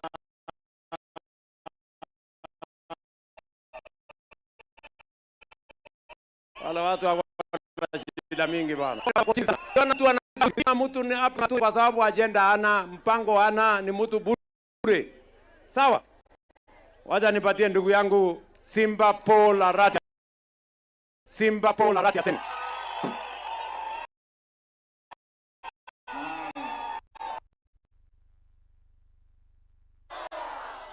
Haya. Nyamarambe hoye. Vijana fire. Vijana fire. Kina mama hai. Antomba pate ni gali watu pimito bongaini oporo. Otoro mutanomo. Mosene tigango nyamwe. Igovono na tok mangantulamu. Abantu aminto. Mheshimiwa Rais, karibu Nyamarambe. Hapa juzi mvua ilinyesha. Hao wangwano umesema hawana nini, hata sijui hawana nini. Walikuja wakatusi sisi hapa sana.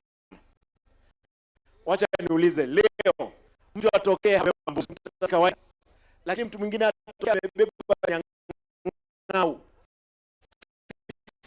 Si kila mtu atatoka kuja kuangalia. Ninaona watusi walikuja kuonekana ni kina nani. Mnawajua ni kina nani. Sisi hatuna wao, tunawaambia lakini waachane na mambo, tuendelee na maendeleo. Kamba boli no bwate ng'ombe yao oanchete bo ya itro ndirabo atambe mate itro reka libate elibero mobere elikomo vuko pese elia yemo ochiese yende gotema etarabwata no bwate ng'ombe nde ebwata amabere owoka mago soko ganyali toroli bwate mbere oyo kururo okame kururo okanga tikana na ruti ngani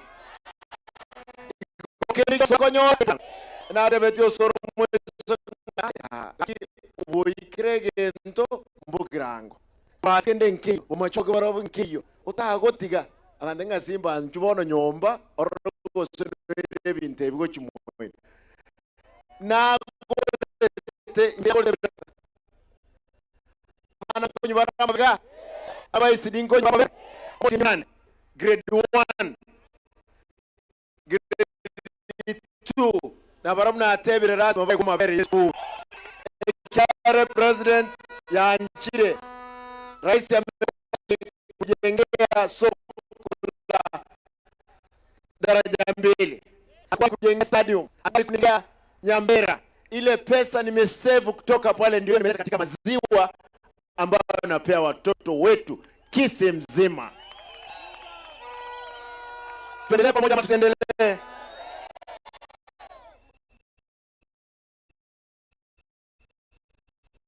Niulize rais kitu ama nisimulize? Hapa Mugrango kuna hospitali hapa inaitwa Nduru. Kitu watu wa Marambe wafurahie. Akwane osta kwana. Bono tigato muboli onye kako nyara kende atanyakima. Mo wanja boygo. Abantu baitu barwali kwe inche no mugabano ino omokrese ino mo wori president ato tigeregendo kende numa. Yes, nasema ukikasiria unasema kitu moja hapo. Jambe. Hapa mheshimiwa nikubalie watatu peke yao hapa Masaini yuko hapa Achira wawili na Nyang'ang'a yuko hapa. Asante Mheshimiwa Rais.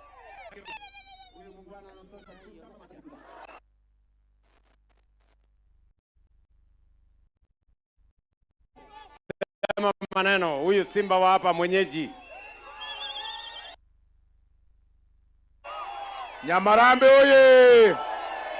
Nyamarambe mbuya muri amangana biroka umugambi oyo chire otoigorere pare ya Kenyoro December esugukwe mokorie pare ikeerete otoigorere pare ya Mochengo bakari ochodororo chikilomita 15 na kiekora nkomubugatia tokagambo saigo otoigorere pare ndiko chaketago ekogenda geteni Nyamaiya chikilomita 20 nero December toko naende by the way binte byo toigoire gento ngeke igo ikachikura onde bwensi okagetenge toigora ngatokore chi siasa esuguku no abantu bakorie rorore chipare ichi chierete ntoigwana ine ari Kenyoro ongeire chi milioni 3 na musababu ne yagosori tatu mongwano tada na chibugata yani ongeire chi milioni 3 ngando serie school ya Kenyoro tari achaki anga chibe ga my friend chibe kire basha nene nari gukogwa yani ongeire 3 naende okoma mwango kirimono naende tori bwango ngoma tainde na kiago ntigira abantu abana kingoko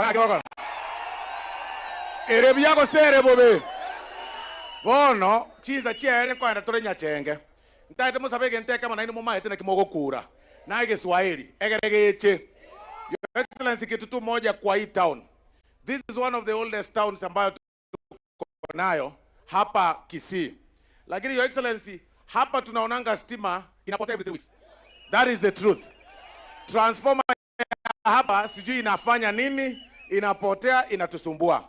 Hiyo mimi najua utanisaidia. Lakini sasa ile tunahitaji urgently, Your Excellency, kwa heshima kubwa, ni street lighting kutoka huko mwisho mpaka hapa mwisho.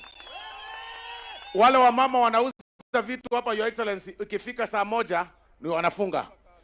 Unless kwa sababu hakuna street lighting kutoka mwisho hadi mwisho. Hii ingine yote na number 3 soko. Hii soko wamesikia tumejenga hizi town zote, tuko na shamba hapa nyuma, tusaidie soko, Your Excellency. Mimi najua vitu zingine utanipatia vile umesema liti borio chora, tunajenga zile vitu tumeagree na wewe na maneno mengine yote kwa sababu ya muda na tunaenda kuingine. Wacha tu nisaidie street lighting peke yake. Leo sikusumbii juu ya hii shule ya Nduru Girls. Kuna Nduru Girls siko hapa, ulinisaidia basi wakati tulianza ndio nikarudi kula. Lakini pia kuna shule ya Nduru Primary hapa, haiko mzuri sana. Nahitaji tu nipate kitu kadogo niweke na hata haiko mzuri sana. Hiyo tu. Hii Nduru Primary iko hapa. Ngayere. Osinore mata. Kanyoro nero chibwata. Kanyaye. Ndio hapa chini tu. Kanyaye. Haya uligeli. Aka chingo bitata hapo mugabe. Kanyaye. Haya. Nsabeti nsaba.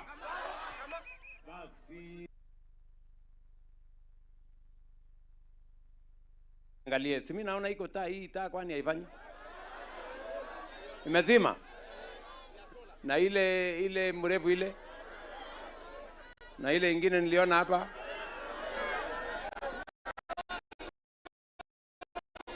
Si hii ni kazi kidogo hii tuhakishe. Haifanyi? Iliwekwa na nani?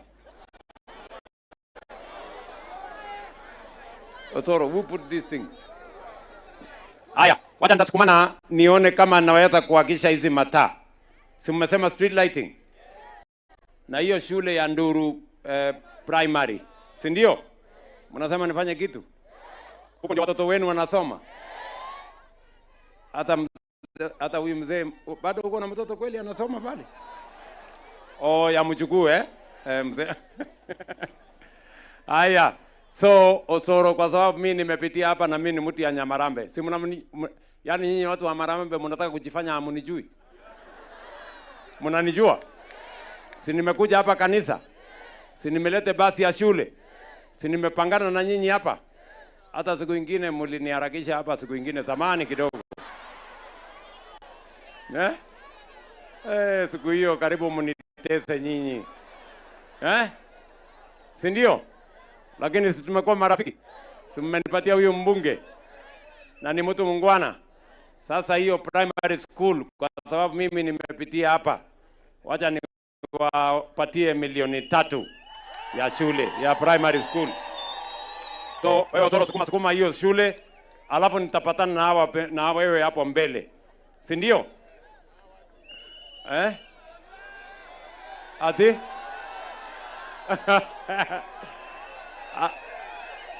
oh, yaani nyinyi sasa niwaulize, yaani nyinyi ni maneno ya lunch, si ndio? Sasa wacha niwaulize swali. Mgeni ndiye analeta lunch ama wenyeji ndio wanapatiana lunch?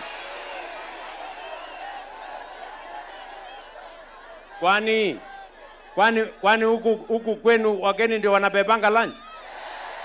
Si nyinyi ndio mmenikaribisha, iko hapa kioski, twende tukule chapati sijui nini, mnitafutie kuku ama something. Oh, mmenipangia lunch? Nyinyi ndio mtanipatia lunch? Ati hapana, mimi ndio nitoe lunch?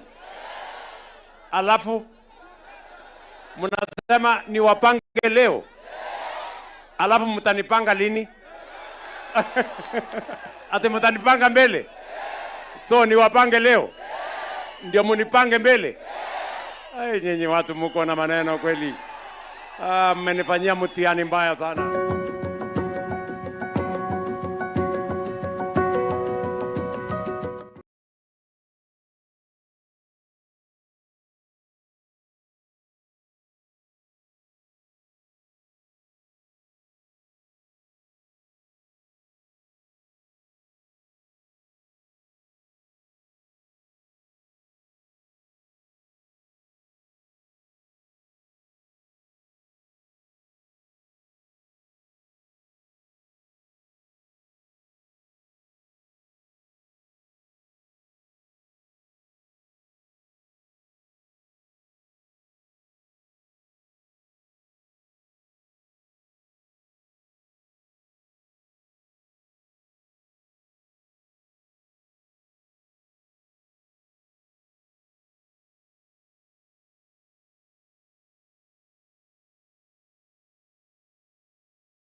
tukasema kina mama tutawajengea masoko, na ndio hiyo hapa Kisii tunajenga soko 22 mpya.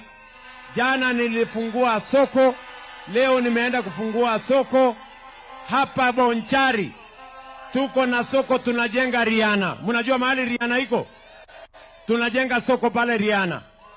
Tunajenga soko Nyamututu. Na hii ya hapa Suneka, jameni, tafadhali na waomba niwajengee soko hapa Suneka.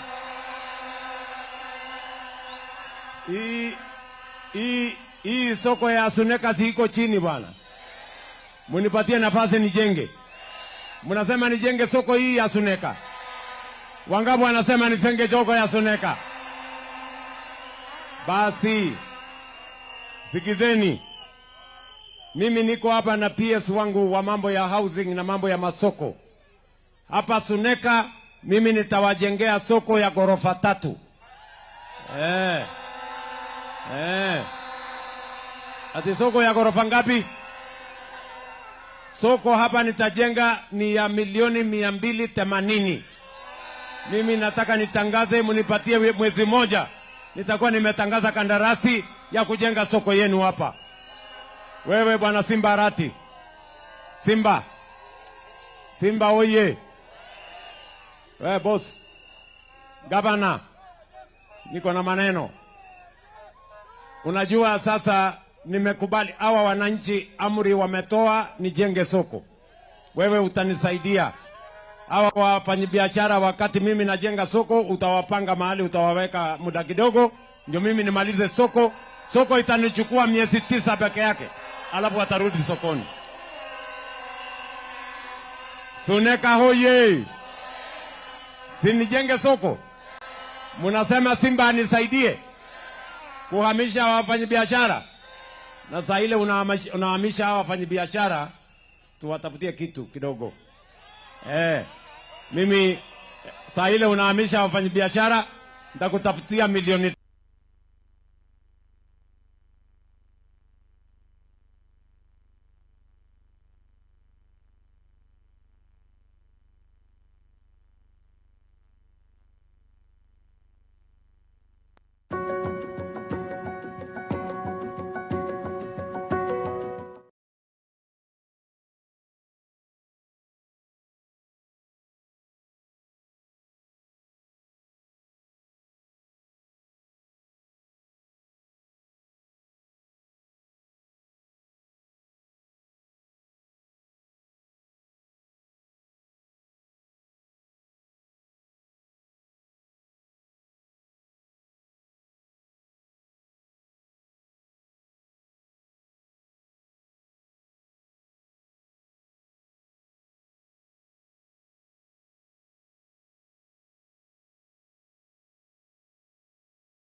Airstrip yetu hapa kwa hii miaka yote, si mnajua ilifungwa kwa sababu iliharibika. Sasa sikizeni, mimi nimeamua, kwa sababu tumejaribu kutafuta shamba mahali ingine yote imekosekana. Sasa nimeamua nirudi nijenge hii airstrip yenu, nibadilishe saa hizi. Sawa? Nyinyi mnanielewa? Saa hizi mimi naenda hapa Suneka kuanzisha terminal building na kuextend runway, ndio tuhakikishe ya kwamba watu wa Kisii vile walikuwa wanatumia airport by December this year, kufikia December hamtakuwa mnaenda Kisumu kutafuta ndege. Ndege mtachukua hapa Suneka, mwende Nairobi, mwende Ulaya na murudi nyumbani. Suneka oye. Mimi nawauliza, nijenge hii airport, niweke hapa runway, ni extend runway, nijenge terminal building. Nyinyi mnataka muende kutafuta ndege mahali ingine ama mchukue hapa Suneka? Hapa Suneka. Kwa hivyo niendelee ama nsiendelee? Nijenge hapa airport? Wangapi wanasema tujenge airport hapa Suneka? Ndio. Mimi nataka niwaambie, tumeelewana? Tumekuwa na matatizo mengi. Wewe wachana na maneno. Tumekuwa na matatizo mengi. Wananchi relax, hakuna problem. Relax. Mimi nataka tukubaliane. Tumekuwa na matatizo mengi ya mambo ya vita, ya kule. Tumekuwa na shida ya mambo ya mafuta. Lakini leo tumekubali kama serikali, ile mambo ya mafuta imeongezeka kila sehemu ya dunia yetu. Lakini kwa sababu tuko na mpango ambayo imeokoa taifa letu kwa miaka miwili, wakati watu wengine wanahangaika kutafuta dollars, kutafuta mafuta, tuko na mafuta ya kutosha leo Kenya. Nchi zingine zimekosa mafuta kwa sababu hawakuwa na mpango. Kwa sababu ya G2G, tuko na mafuta ya kutosha Kenya. Na tumetoa pesa ya serikali, shilingi bilioni 6.5 kupunguza ile gharama ya mafuta ingeongezeka. Tumetoa vile ile VAT, tumepunguza kwa miezi mitatu. Tutateremusha VAT ikuje hapo 8% kutoka 16%. Na vile tumesema ile mafuta ambayo inatumika na wananchi wa kawaida, ile mafuta taa, ile paraffin ambayo inatumika hata na watu wa bodaboda, haitabadilika bei, itakuwa ni ile ambayo imekuweko. Ndio wananchi wote tuhakikishe we cushion our citizens from mambo ya kuongezeka kwa mafuta, ndio Kenya iweze kusonga mbele. Wakenya hoye! Mnasema tuendelee ama tuendelee? I want to announce to the nation from here in the middle of Kenya that though we have had challenges of war in Middle East that has resulted in high fuel prices across the globe, in our region and everywhere else for the last 2 years, because of the G2G arrangement that had made sure that we have supply of fuel in Kenya and that we have managed to moderate prices. I am announcing today in the middle of people here that the fuel prices that have gone up, we have stepped in as government with 6.5 billion shillings to reduce the cost of fuel. We have also stepped in to bring down VAT from 16% to 8% for the next 3 months until we make sure that we have gone through this phase. And thirdly, we have made sure that paraffin that is used by ordinary citizens, paraffin that is used by our border circles, we have made sure that the prices don't change because we want to cushion the people of Kenya from fuel prices. Mnasema tuendelee ama tuendelee jameni? Kuna wengine wanasema ya kwamba ati kwa sababu mafuta imeongezeka na imeongezeka duniani kote, wanataka kufanya maandamano hapa Kenya. Mimi nawauliza, tukifanya maandamano bei ya mafuta itakuja chini? Itakuja chini? Si lazima tutumie akili kupunguza gharama ya mafuta? Na tupange tuhakikisha kwamba ile vita inaendelea ndio inatuletea shida iishe huko mahali inaendelea. Kwa hivyo mimi nataka niwahakikishie wa Kenya, serikali ya Kenya itafanya juu chini kuhakikisha kwamba bei ya mafuta haiendi juu zaidi, na vile vile kuna mafuta ya kutosha ya kusukuma gurudumu ya taifa letu la Kenya. Wakenya hoye! Wakenya hoye! Mimi nawauliza ndugu zangu watu wa Kisii, si mnasema tuendelee na kufanya kazi? Nyinyi mnaniuliza nimalizie nyinyi stadium. Nimalize hii stadium. Ile bilioni 1 tukamilishe. Mnasema nijenge mabarabara. Mnasema nijenge masoko. Hata hii soko yenu nikuje nijenge. Mnasema tuunganishe stima. Mnasema nijenge airport. Wangapi wanasema niendelee na kazi jameni, niendelee na kazi. Na wauliza swali ya pili. Mimi nawauliza swali ya pili. Mnasema nifanye kazi na hawa viongozi wote. Nifanye kazi na Simba Arati. Nifanye kazi na Osoro. Nifanye kazi na huyu Nyakundi. Nifanye kazi na Elsie. Nifanye kazi na hawa viongozi wote. Nifanye kazi na Zahiri Chanda. Hebu nione wale wanasema tufanye kazi pamoja. Sikizeni, ndugu zangu watu wa Suneka, ndugu zangu watu wa Bonchari, mimi nilisema na Mheshimiwa Raila Amolo Odinga ili tuondoe siasa ya chuki na ukabila, siasa ya ubaguzi, tutengeneze serikali ya broad based ya kuleta Wakenya wote pamoja. Chama cha UDA, chama cha ODM na wale wengine tuungane kwa broad based, tuleta Wakenya pamoja, ndio tuondoe ubaguzi, ukabila na mambo ya chuki, na tuunganishe Wakenya, kwa sababu umoja ni nini? Si umoja ni nguvu jameni? Wangapi wanasema tuungane ama tutengane? Wangapi wanasema tuungane jameni? Wangapi wanasema tuungane? Kwa hiyo tuendelee kufanya kazi. Mnasema tuendelee kufanya kazi. Unajua kuna majamaa wengine nasikia walikuja hapa wakatutukana. Wale watu ni mafala sana, wako chini.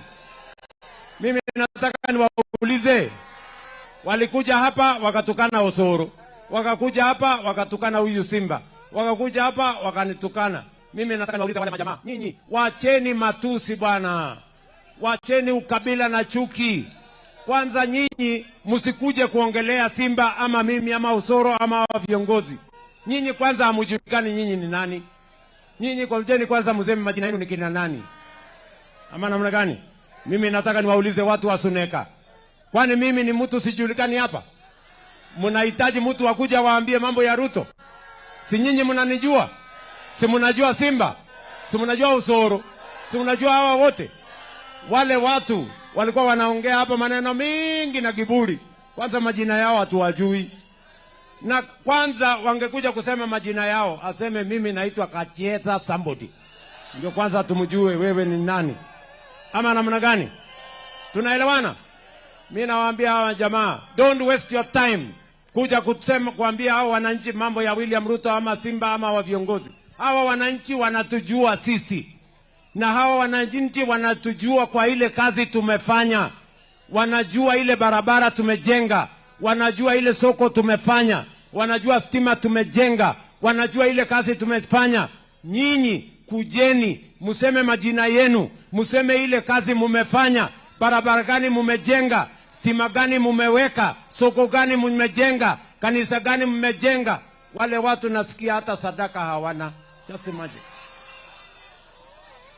Hata sadaka they don't have. Nyinyi mnanielewa jameni? Mimi nawauliza nyinyi watu hapa Suneka. Si nyinyi ndio mnachagua viongozi? Si mnachagua mbunge? Si mnachagua senator na women rep? Si mnajua governor? Si mnachagua rais? Mimi nawauliza nyinyi watu hapa Suneka, saa ile mnachagua kiongozi, mnampima na kazi ama mnampima na sura? Na kazi ama na sura? Na kazi ama matusi? Na kazi ama fitina? Si kila mtu anapimwa na kazi yake? Ama namna gani? Sasa wale majamaa nyinyi, wacheni wale watu wa matusi mingi na kiburi na madharau. Nyinyi kujeni mueleze kazi yenu mmefanya ni gani hapa. Na mtueleze sera yenu ni gani. Hawa wananchi wanajua. William Ruto amekuja hapa, anajulikana kwa ile barabara amejenga. Anajulikana kwa ile shule amejenga. Amejulikana kwa ile hospitali amejenga. Mimi nimekuwa hapa Suneka, ni kweli ama si kweli? Hata hapa sokoni mimi najulikana. Ile tangi ya maji sisi ndio tumeweka, ni kweli ama si kweli? Wale majamaa wengine kuna kitu walileta hapa Suneka. Kuna barabara walilete. Kuna stima walilete. Kuna ajenda yote walilete. Kuna mpango yote walieleza. Wale majamaa sikizeni bana. Wale jamaa ni watu wa matusi, watu wa ukabila, watu wa chuki, watu ambao hawana ajenda, hawana mpango, hawana maono, hawana sera. Mulisikia sera yao? Waliwaambia sera yao, waliwaambia mpango yao.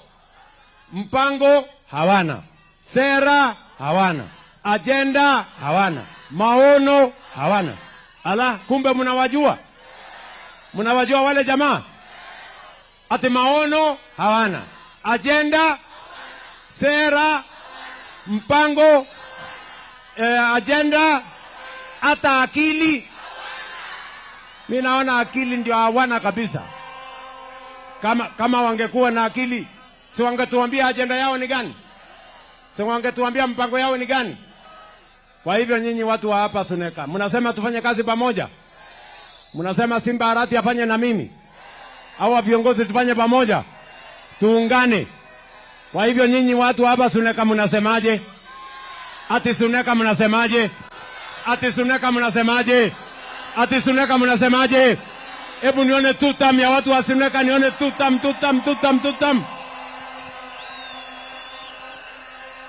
Wacha nichukue nafasi hii nimuulize ndugu yangu Simba Paul Arati, gavana wa Kisii, aseme jambo.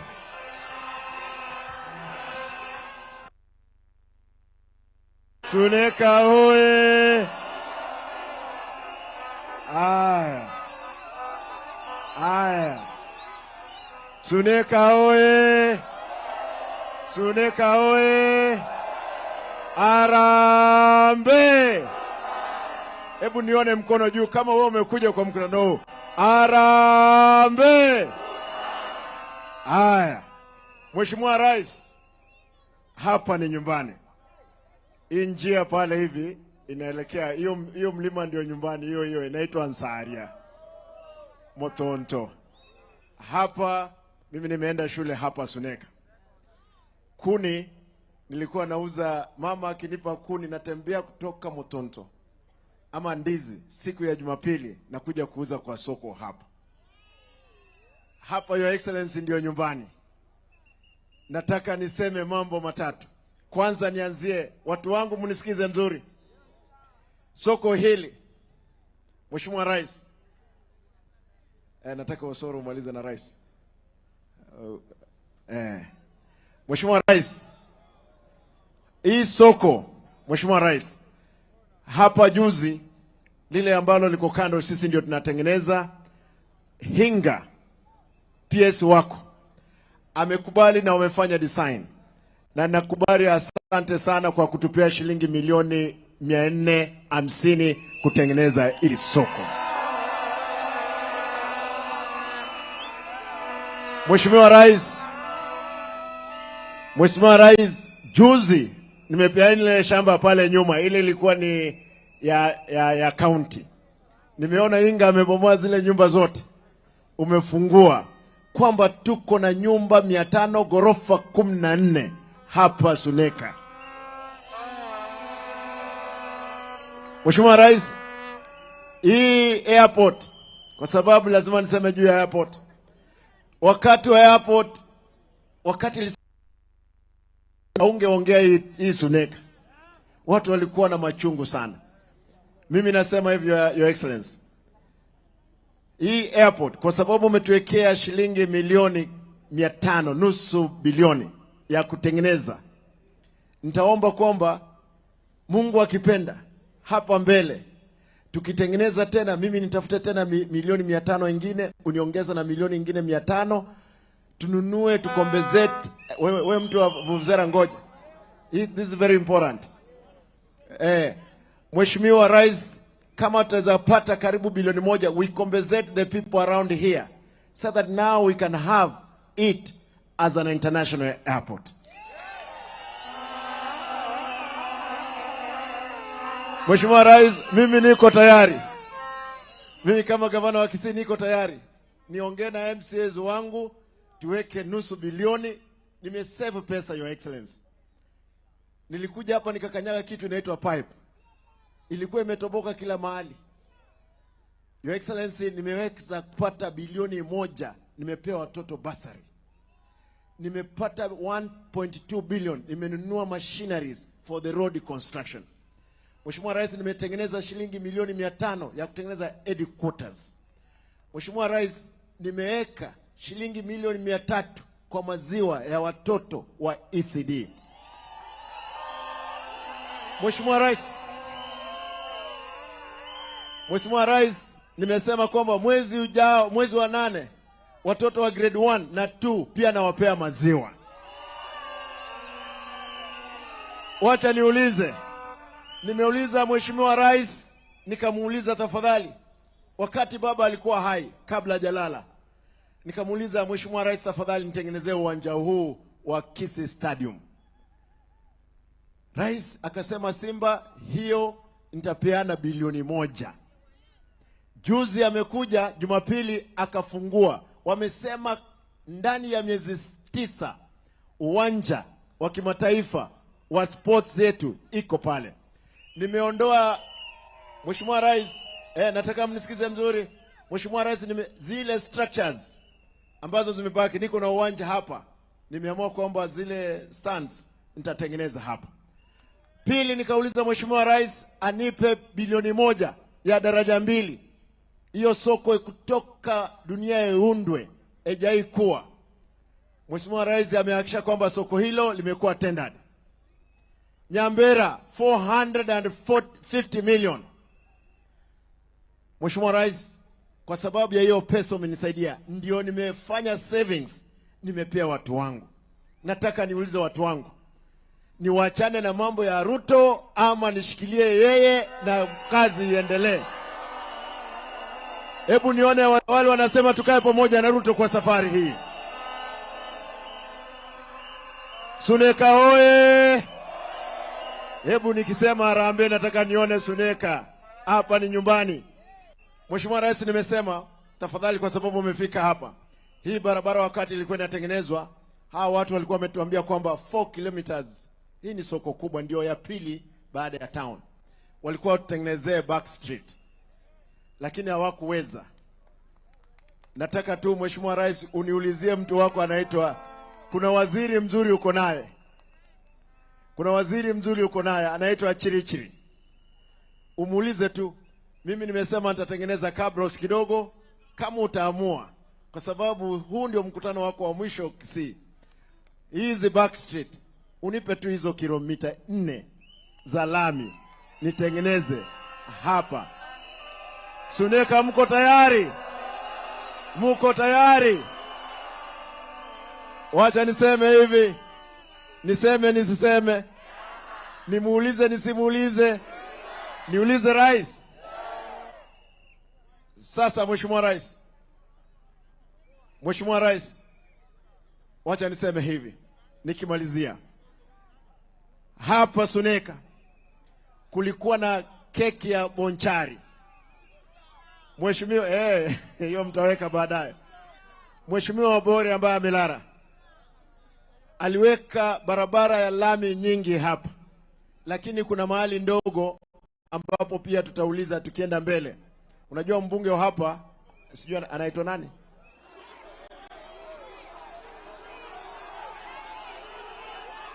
Huyu mbunge anaitwa nani? Hayuko? Aya, wacha niwaambie leo nimeshangaa. Wakati tumeenda hapa Bomachoge chache, Mheshimiwa Alpha ameuliza barabara inatoka Egetuki Sameta, tena ikapita Ogembo, ikarudi wapi? Egetuki. Tukaondoka tukaenda kule South Mugrango, huyu Osoro. Kutoka asubuhi ni barabara zake. Nimeona Chinese wakiwa kwa barabara kwamba kwa miezi 9 huyu muungwana atakuwa ametengeneza karibu kilomita 60 za lami.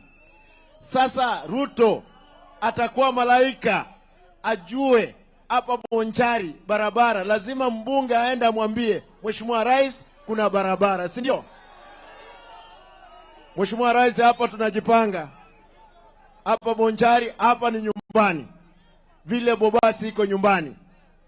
Hapa tunasema lazima tutatoa candidate wa broad based, ambaye lazima tutahakikisha kwamba anafuatilia barabara, tunaenda mbele pamoja. Bonchari oye! Bonchari oye! Bonchari oye! Mheshimiwa Rais, haya. Mheshimiwa Rais, hapa bwana walikuja kutusi mimi ati hapa ndio kwa mama yangu. Mama yangu amezaliwa hapa. Amenizaa hapa. Hapa ni nyumbani. Wale wangwana tunawaambia hivi, kuwa na heshima. Ninyi ni wazee. Mimi ni kama mtoto wenu wa 4. Kuwa na heshima. Matusi kama mnataka siku mtakuja, mimi nitawafungulia stadium. Mtusi sisi kutoka asubuhi mpaka jioni. Ile upuzi hatutaki. Ile upuzi hatutaki. Wacha tuseme hivi, mgala muue lakini haki yako fanya nini? Huyu rais tulipishana na yeye wana Raila Amolo Odinga akatushinda na kula 1200 askari kutoka sijui ni mapenzi ya Mungu ukatubwaga chini. Baba alipolala akasema kwa sababu ulitubwaga chini, rais, tutashirikiana pamoja. Mimi kama deputy party leader wa ODM nataka nikuulize tu, wale wangwana wa UDM kwa hapa na wale wako katika nchi mzima, rais means well, the president means well, but there is some characters who want to lock the engine from within, or who want to throw the spanner into the works. Relax. We will form the coming government by all means. Muko tayari Kisii? Muko tayari? Tuendelee ama tusiendelee? Tuendelee ama tusiendelee? Unajua mkiniambia hapana hapa rais ataona. Mkisema ndio nataka nione. Wacha niwaulize. Unajua kuna kuanga na ng'ombe ile ndama ina karibu ishike mimba. Inakuanga na joto inakimbia, inaingia kwa ndume hii, inatoka, inajaribu hii ingine, inatoka, inaenda hii ingine, inatoka. Sasa ndama huyu, sisi tunasema kwamba ndama hajashika mimba. Kuna ng'ombe hapa iko na ada maziwa. Tuwache watoto wakufe kwa si yako? Tungojee mpaka 2027 ndio tukamue? Mimi nataka nimalizie hapo. Mheshimiwa Rais, hapa Kisii, hapa Suneka, nataka uone watu wangu vile wanavyoamua. Nikisema harambee nataka nione kama kweli tuko pamoja. Harambee! Harambee! Muko tayari? Wacha niseme ODM! ODM! Sema Osora asikie. ODM! Sema rais ambaye ni kiongozi wa UDA asikie. ODM! Asante sana, karibu Kisii, Your Excellency.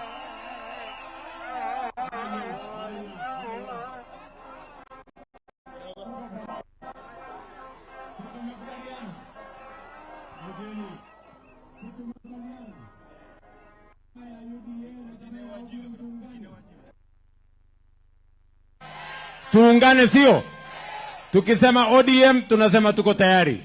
Tukisema UDA tunasema kazi ni kazi. Na sisi wote ni ndugu moja. Si namna hiyo? Wangapi wanasema tukae hapo kwa broad base, kwa broad base, kwa broad base, kwa broad base? Basi. Si mnakubali nifanye kazi na huyu Simba Arati? Tushirikiane. Tupeleke Kisii mbele na tuunganishe Kenya. Wangapi wanasema tufanye kazi pamoja jameni? Wacha nimuite ndugu yangu Silvanus Osoro aseme jambo. Bonchari oye! Bonchari mbiyamore! Bonchari mbiyamore! Moroki akama hoko kwenye utoroche, moroki akama hoko kama NCP. Ni mairento bwarachi aspirantisi nyingega. Ntegerere. Abantu ubonsi bingo chabara, oko irangora. Bono igwa. Morocho mongwano yote neina. Momoroche. Momoroche. Oya akoro ku William Samoei. Oyo nero bwate enyama agatwara omoyio agatwara ne bucheri. Ne bakachinyanya nero bwate. Bake bitungu nero bwate. Oyo goko moikange. nonyara baragia bonsi bara goko moikange kwanyorire bintu kwaigure gabana gakonya kuoma na ganga age kwana sobuya ngonga kurumambi twaberere bogirango inche no mujumbo bogirango ekerango ikaransa ngene nche tima iti para chia bonchari omonto mare chi para chia bonchari no mobungo inoga goseba na bamedo age omobungo inara na kiakoro kwa tayo bono koraiga abaraya babons bara baino ochakero mo women rep go chachi aspirant chonsipi batome mo irango ngora onya motare gokonya kana onya kurwa sedonya muko irangora oyo mogo cha moikaranse no mugambi oyo ikiagero mweshimwa nera no akoruga donya no akorwa bono emoko motoma acha ikaranse no mugambi aba echipara chia ino ibere isato chiri akwamirega egera na ino mokonyeke erebiyago sere bobe ncherendete yo turakonyeke munege sakwa kara tukonya kuoma na bosaigo omugambi oyo chire amagana airport onya kuoma na aga bosaigo ooma niyoyo chikure chikare go 2027 ondeta yo kwamererani naye ondeta yo moko bunanere gerigo kiago ondeta yo getagete ebereri kange ne chinguru egera monyore gasie mwanteranire kere koboko na abanchire mono onye ntabwa tarakanga rero na basera mwezo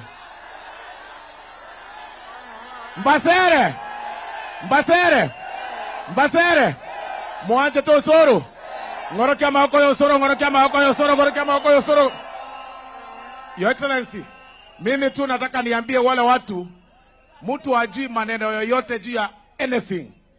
Kitu ikitokea wanazungumza, mafuta ikitokea wanaongea, kitu housing ikitokea wanaongea. Your Excellency, ignore those characters.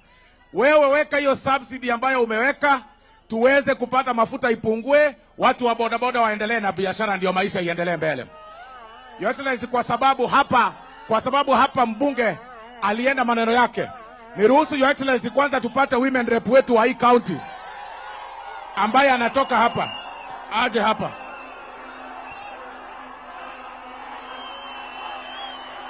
Haya.